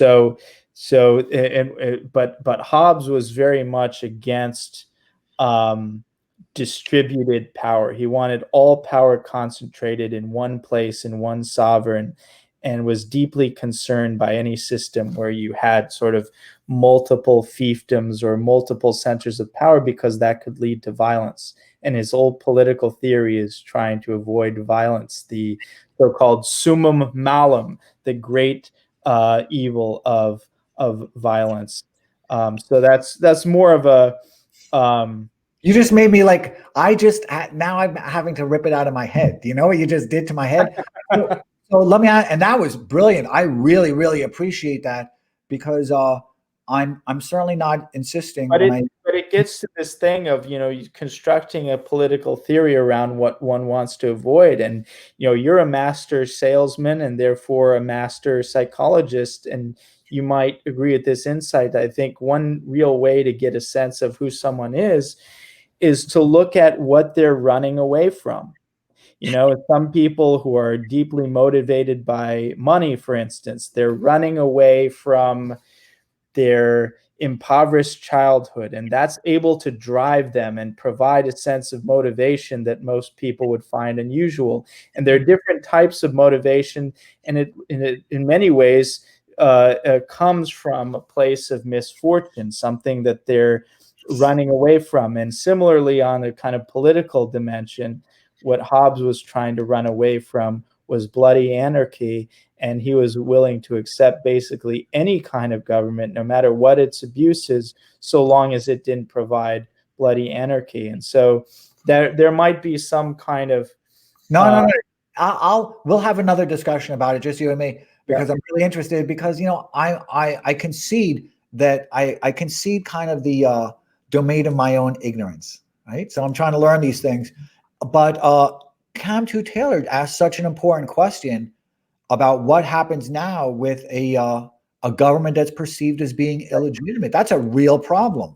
I agree. And look, I can't, give a fully satisfactory answer, but I do think one kind of interesting thing to consider along those lines really is, like, how do you transition from a kind of persuasion-oriented mechanism of control that is connected to various pretty lies about what an institution is, lies that the FBI is a noble institution that's working for justice, lies that the CIA is working to advance, the security of Americans, and so forth. what happens, or lies that, oh, it's just this wonderful system of capitalism, and the reason that corporations are doing so well is that they're just providing great things to customers that we all love, and there's nothing else going on the top. All of these sort of surface illusions that serve to justify the interests of these institutions have really evaporated. And that's part of the delegitimization, this disruption that you mentioned that occurred under Trump. And it's going to be a very difficult road to navigate for the ruling class to see just at what pace and in what manner they can manage this transition in a fashion that actually can work. How can they move from this persuasion to coercion? Because I got to click. Yep, I got to go. Go ahead. That's awesome. We're gonna see, and I hope that was responsive to everybody. There's just so many people here, and I just appreciate everybody's time so much. And we all have the same questions, and we all appreciate Darren so much that we get to kind of rip them apart, right? So I want to first be responsible to this. And it was also, I saw the same thing from D Suave. So I decided to put this one up instead. So my apologies, right? And Siddhartha Cal 1, thank you so much for being here. Says Soros is clever. People think POTUS can change things. Soros hacked the structure of our bureaucracy. He did. Oh no, that one you can talk about. I'm looking at other questions now. I want you to be responsive to that. Yeah, no, I mean, I think that's absolutely true. I have tremendous respect for Soros. I think you can just learn a lot from someone like that. He's an oligarch. And I think one thing, that's, if not redemptive, at least kind of,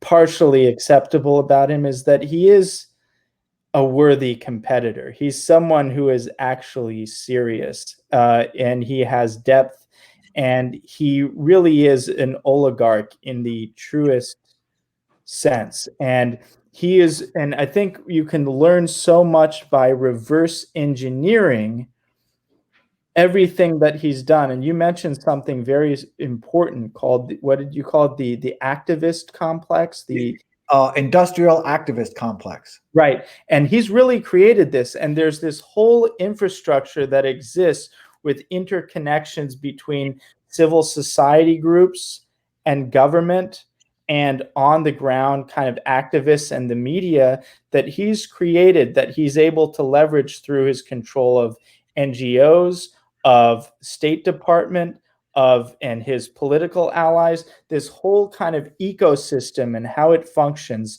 is something that is really important, really sophisticated, and must be reverse engineered, and it especially along all of the dimensions in which there are these cross integrations, and it serves so many functions. And one of the simplest functions is that if you are aligned with Soros, there are so many jobs that were available through his various outfits that simply being able to employ people who are on your side through this vast kind of patronage network, even that is not nothing. I'm not suggesting that's sort of the principal source, but that's such a simple thing that doesn't even really exist on the right. And I think that people on the right are wondering, why do we always kind of lose?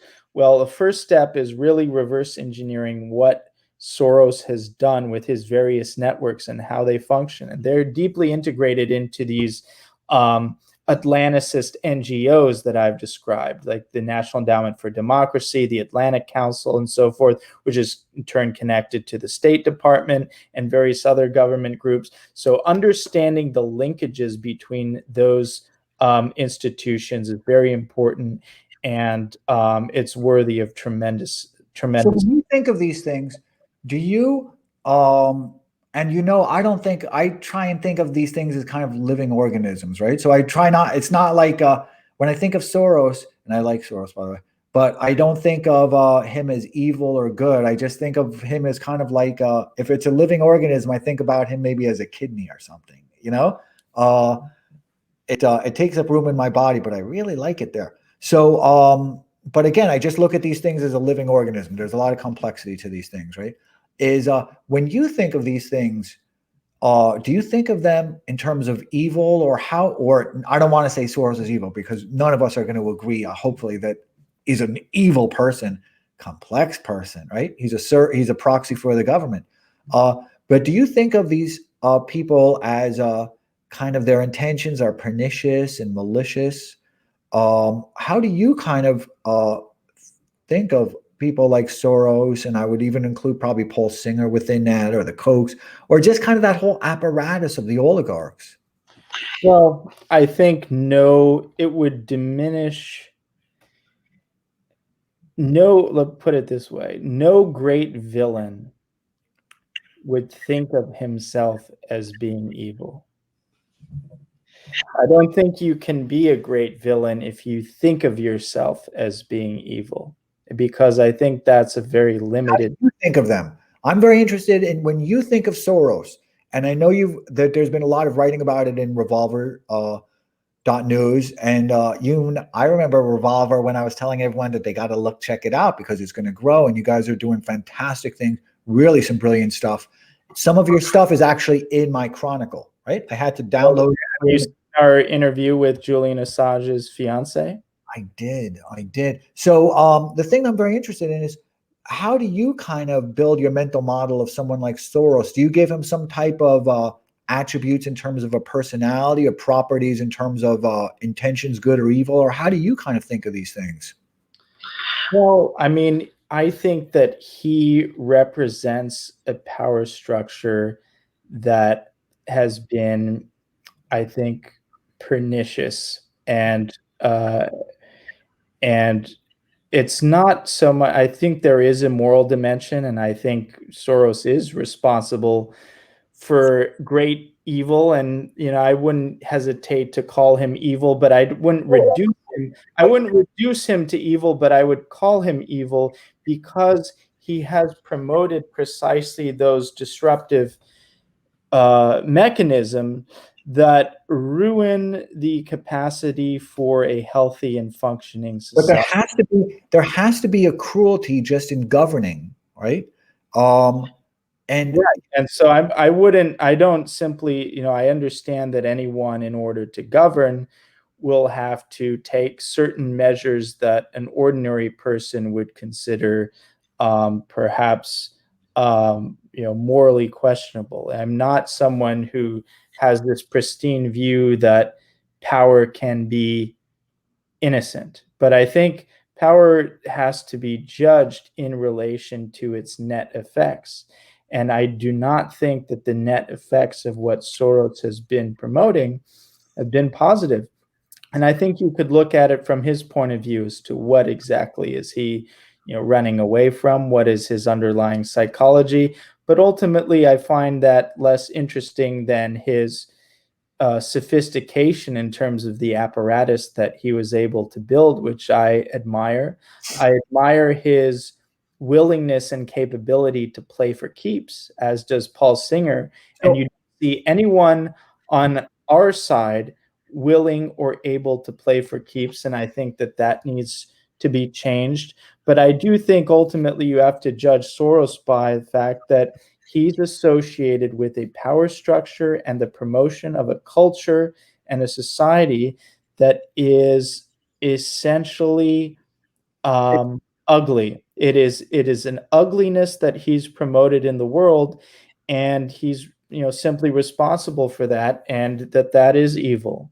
I would say with some of these oligarchs that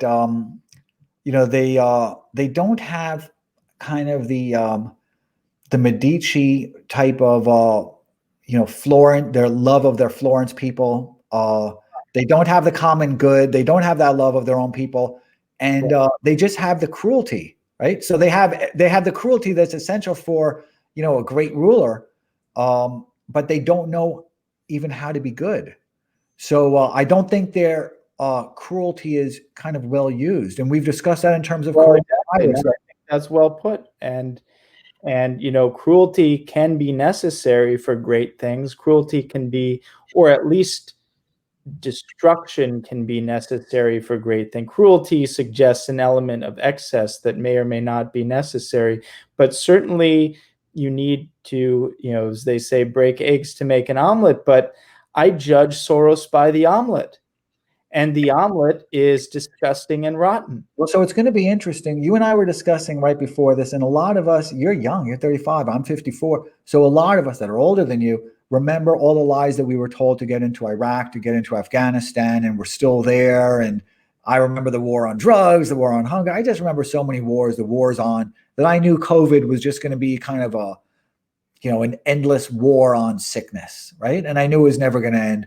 And I've been right. So, but it's going to be interesting because Trump was trying to get us out of Syria. He was trying to get us out of Afghanistan. And all of a sudden, the liberals and the left, all of a sudden, the anti-Trumpers, the Twitter anti-Trumpers particularly, became experts on the people of the Kurds. And I've been hearing about the Kurds, don't abandon the Kurds for about 30 years now. I remember it from George Bush 1. We can't abandon the Kurds when there was only 1 million of them there. There's only 2 million of them there. We can, afford to resettle them. We could have resettled them in Greenland. But it's always interesting that a lot of the media prosecution against Trump was this kind of high-minded innocence. How can he stand there next to Z? How can he stand there next to Kim Jong-un? Who's the head of Korea? Well, whatever, North Korea. Yeah, okay. I was right, so I feel good. How can he stand next? So there was this kind of, the media was just pushing out this kind of high-minded, type of innocence, and they demanded that it be imposed upon, the actual running of a government.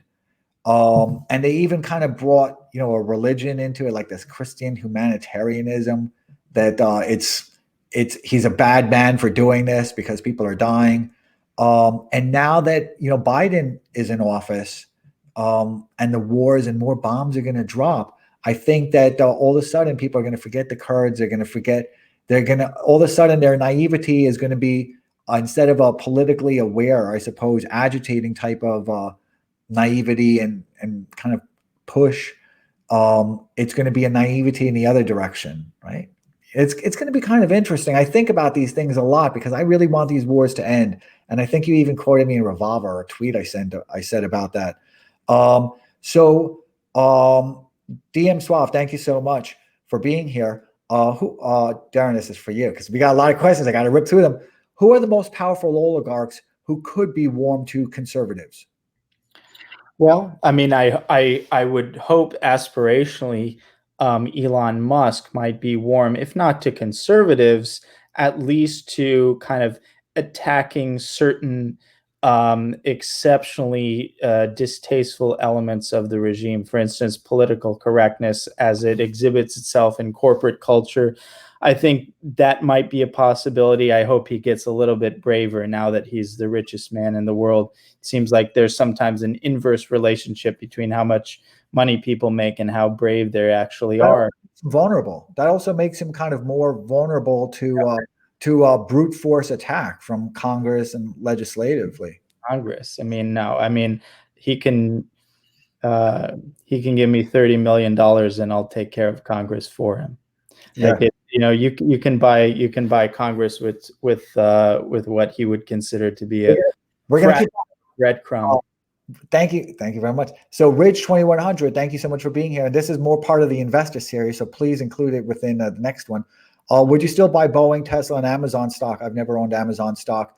I've been hearing not to buy Boeing for 12 years now, and I've heard it is too high now, and since then it's gone up 15-fold. So please, definitely ask it during the investor series so I can discuss Boeing a lot more, and Boeing is going to come up a lot. This is really interesting. So thank you so much for being here, Rising Serpent. So Rising Serpent says, observes that leaders have already gone from kind of public availability and intimacy to Zoom. Have you thought about that at all, Darren? About the implications of this? About the distance now that they've gotten from their electorate. It's amazing. Yeah. Well, yeah, I haven't thought about that specifically, right? but definitely think that there are implications to this kind of massive increase in remote work that could be sticky into the indefinite future. I don't know if the Zoom thing in particular means that leaders are less connected. I don't, their inability to, I say, do rallies at home, to do meet and greets, that might have some kind of effect. But I think the general effect. How can they engage with their electorate in a meaningful way? For example, about taxes or some type of really consequential type of way, if they limit their actual intimacy and engagement that they're willing to have? Yeah, that's a good question. And it could be one of many, many, many downstream ramifications to this ridiculous COVID scam, this lockdown scam that's been visited on the American population, much of the global population, the biggest crime against humanity apart from war crimes. It is, and it's something, I was probably the first person that I know of, because I saw it happening in China, and I knew that as China was a leading indicator that we were kind of going to adopt it here. I call it not just dark city, but I call it, and I think I got the language after our first Periscope, but I call this, now I forget what I call it because the pressure's on me, right? What do I call this? Oh yeah, I call this the trolley problem. That right now, what's happening throughout the entire world is every single person is now, it's now demanded that they find a solution to the trolley problem. They then stand in front of the class, present their solution, have to get unanimous approval of their solution, which is something that is impossible to achieve in such a solipsistic, kind of atomized, society, right? We've been torn apart, that we don't even share a language anymore. We can't even decide on, definitions of words. We can't get agreement on a moral language anymore. So I just don't see any way to resolve this ever. I think this is just kind of the state we're going to be in. So, Kier Kettle, thank you so much for being here. I like that image. I forget what that's from, but it's really funny. So Kier Kettle, thank you so much for being here. Says and Darren, this is all for you, right? And I got to look at other questions. So I actually have an answer to this. Awesome. And it's not, there are philosophical works from the Renaissance period, but I think an interesting treatment of the period from a intellectual historian view is a book called Theology and the Scientific Imagination by Amos Funkenstein. And what was that first word? Theology. Can you? It's rude, but I'm googling it right now. Theology. Theology. Oh, I know how to spell theology. Could you repeat the entire name of the book? Yep. Theology and the Scientific Imagination. I think that's the title. I could be. Yeah, no, you got it. Theology and Scientific Imagination. Yep. It's a pioneering work of intellectual history. So we better buy it in hard copy now, right? Yeah, you better. I like your idea about, having physical copies. You have a tweet with your library saying, nobody can tinker with the information stored. What's going to happen next? What's going to happen next is take a book like that, right? It's still going to exist in some form, but it's going to be, there's going to be different versions of it generated, right? And you and I will not be able to compare notes on the alterations that have been made to the book. So some people are going to read a Charles Dickens that's been completely kind of altered in such a way as to take out any type of language or any type of kind of real thought, right? And me, because I can afford a little bit more, will read the pristine Charles Dickens. I'll read all, because there's so little intimacy left within our society that we'll never have a chance to compare notes. We're not going to see the third world people within the United States. We're going to see a real poverty divide.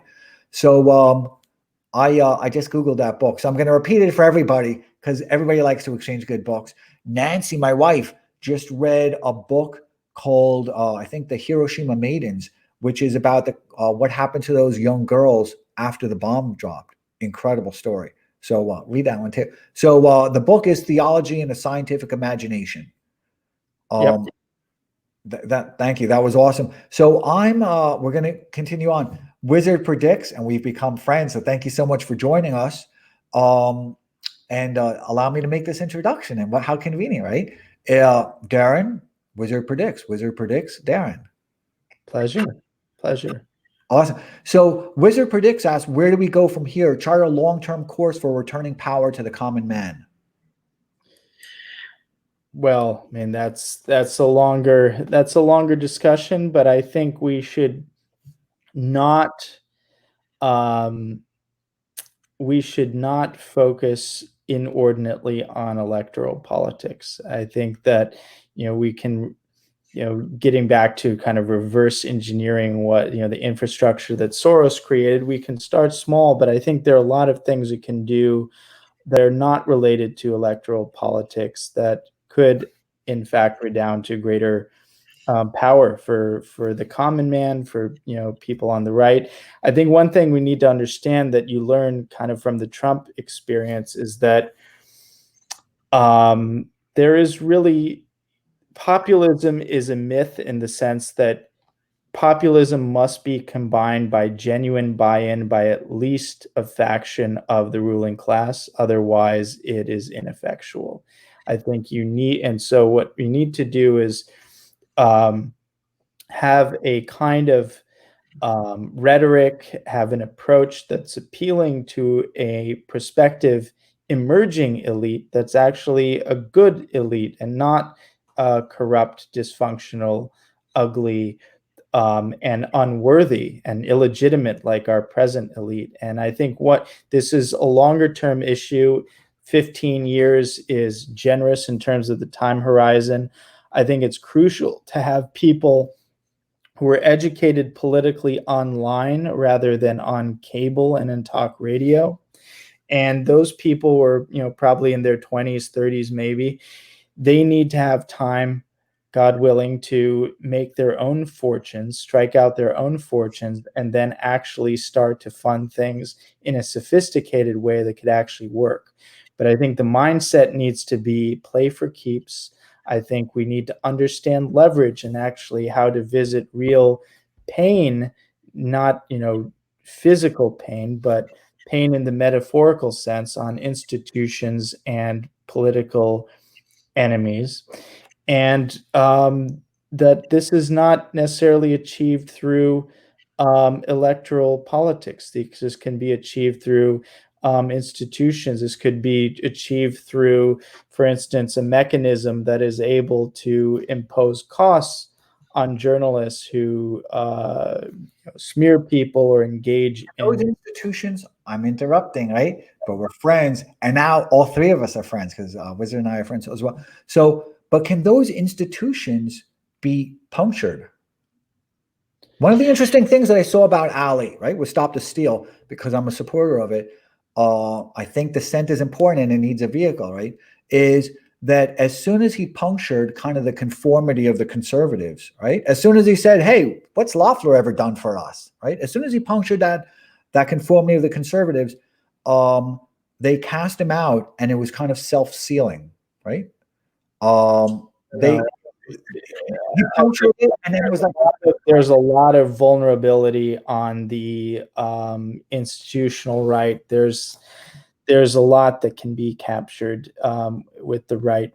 does that give room? Does that give room for building something new that really can have force and can acquire momentum and real brute force? Yeah, I think over the next 15 years, really, it will be a matter of building networks, building money, and developing skills for when there's actually a real opening, and that I think will occur probably in 15 years. And so I think principally the focus needs to be on networks, resources, um, and in 15 years or so, there might be a real kind of opening and honing skills. And so that's the other thing is people, the um, superficial function of an endeavor doesn't need to be its actual purpose. Something can look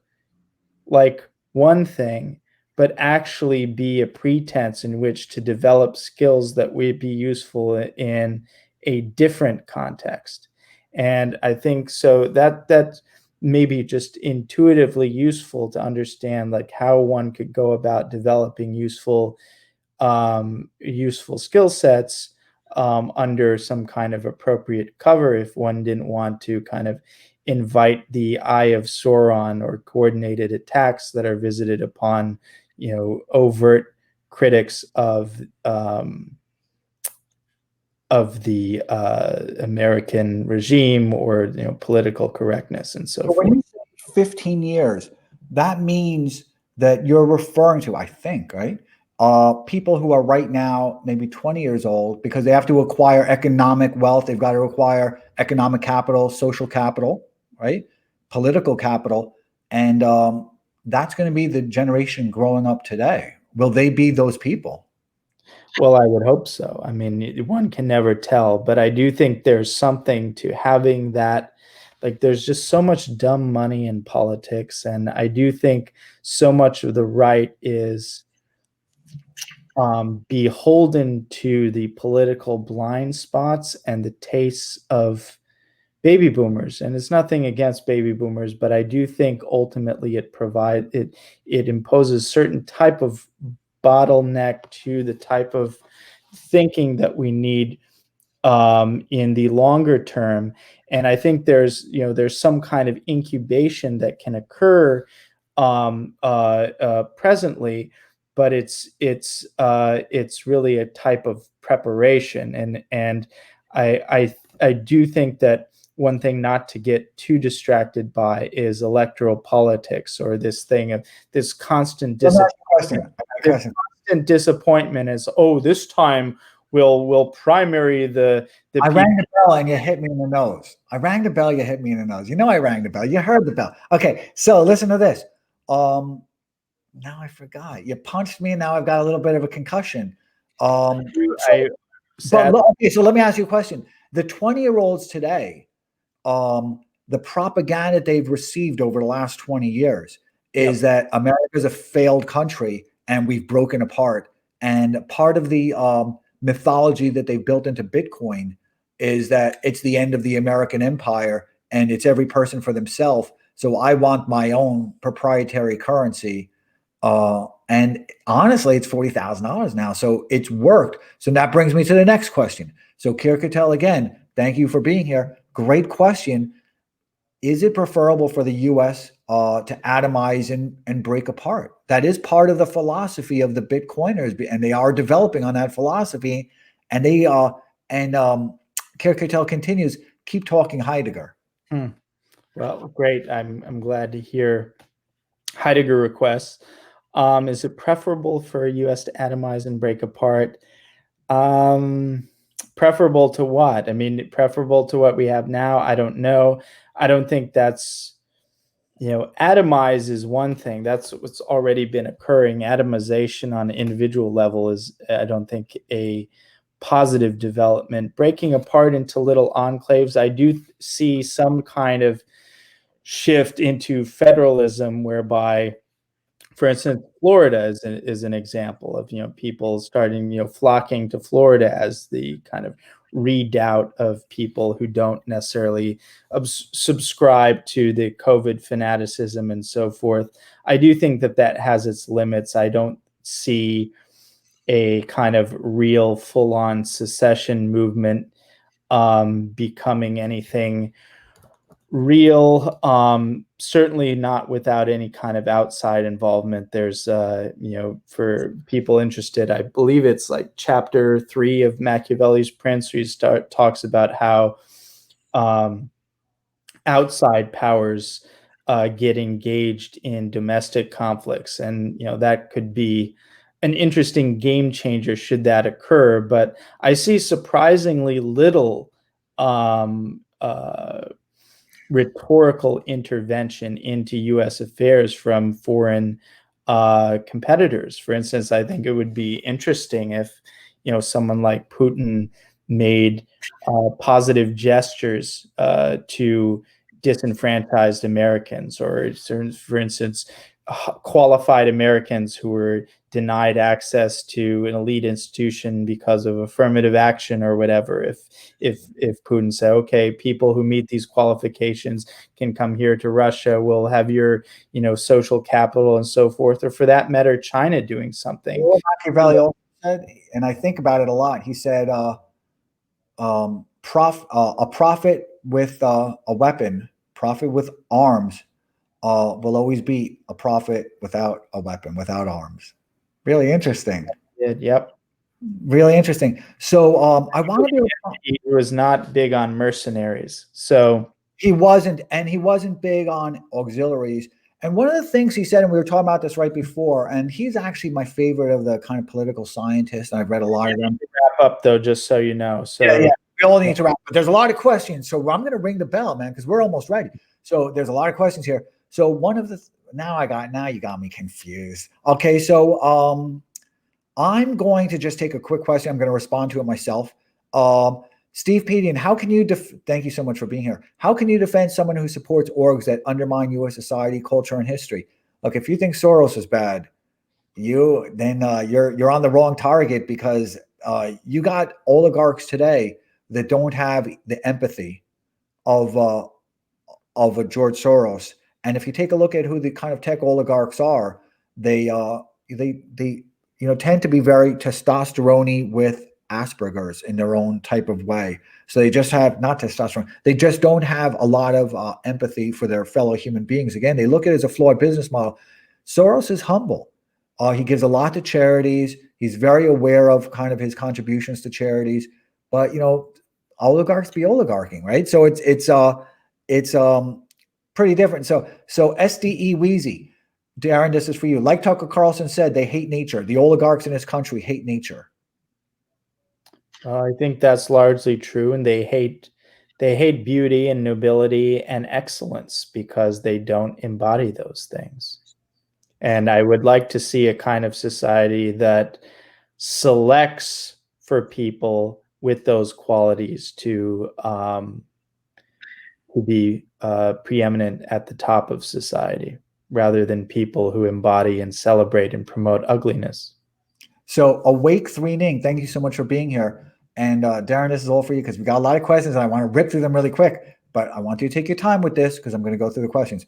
The Miami mayor, who I'm going to be doing a Periscope with, by the way, is, and you were just discussing this, the Miami mayor is trying to bring tech to Miami. He's really acting as kind of an emissary to the rest of the country. He is doing a good job of bringing it into his fiefdom. I think that's a positive sign, but it shouldn't be overblown. I think there are limits to that, and I hope to be proven wrong. I think it's what do you feel the limits are? Most of the people coming down are New York. I think the chief limit is the lack of a major and serious research university in Florida. Wow. That's, you know what? You're right. They don't have the reservoir of talent that a New York has. I think Ian Sigler just did one of my investor series, and I didn't make the connection because he said that New York is still a requirement because we do have the alpha here, right? We've got the university system here. And I see your point, just intellectually, academically, kind of STEM-wise. Really interesting point. I didn't think about that. You're awesome, Darren. So, Darren, this is for you. Philip Bertrand, thank you so much for being here. And I like that kind of image that you've used, right? I'm an art fan, so I think that's kind of arty, right? So this is for you, Darren. I've got the same question. Have you ever considered writing a book about America? I have, and I put it into abeyance, and I might resurrect the project when I have more free time. So yes, I have considered it, and I hope one day, not too far from now, to re-engage with that project.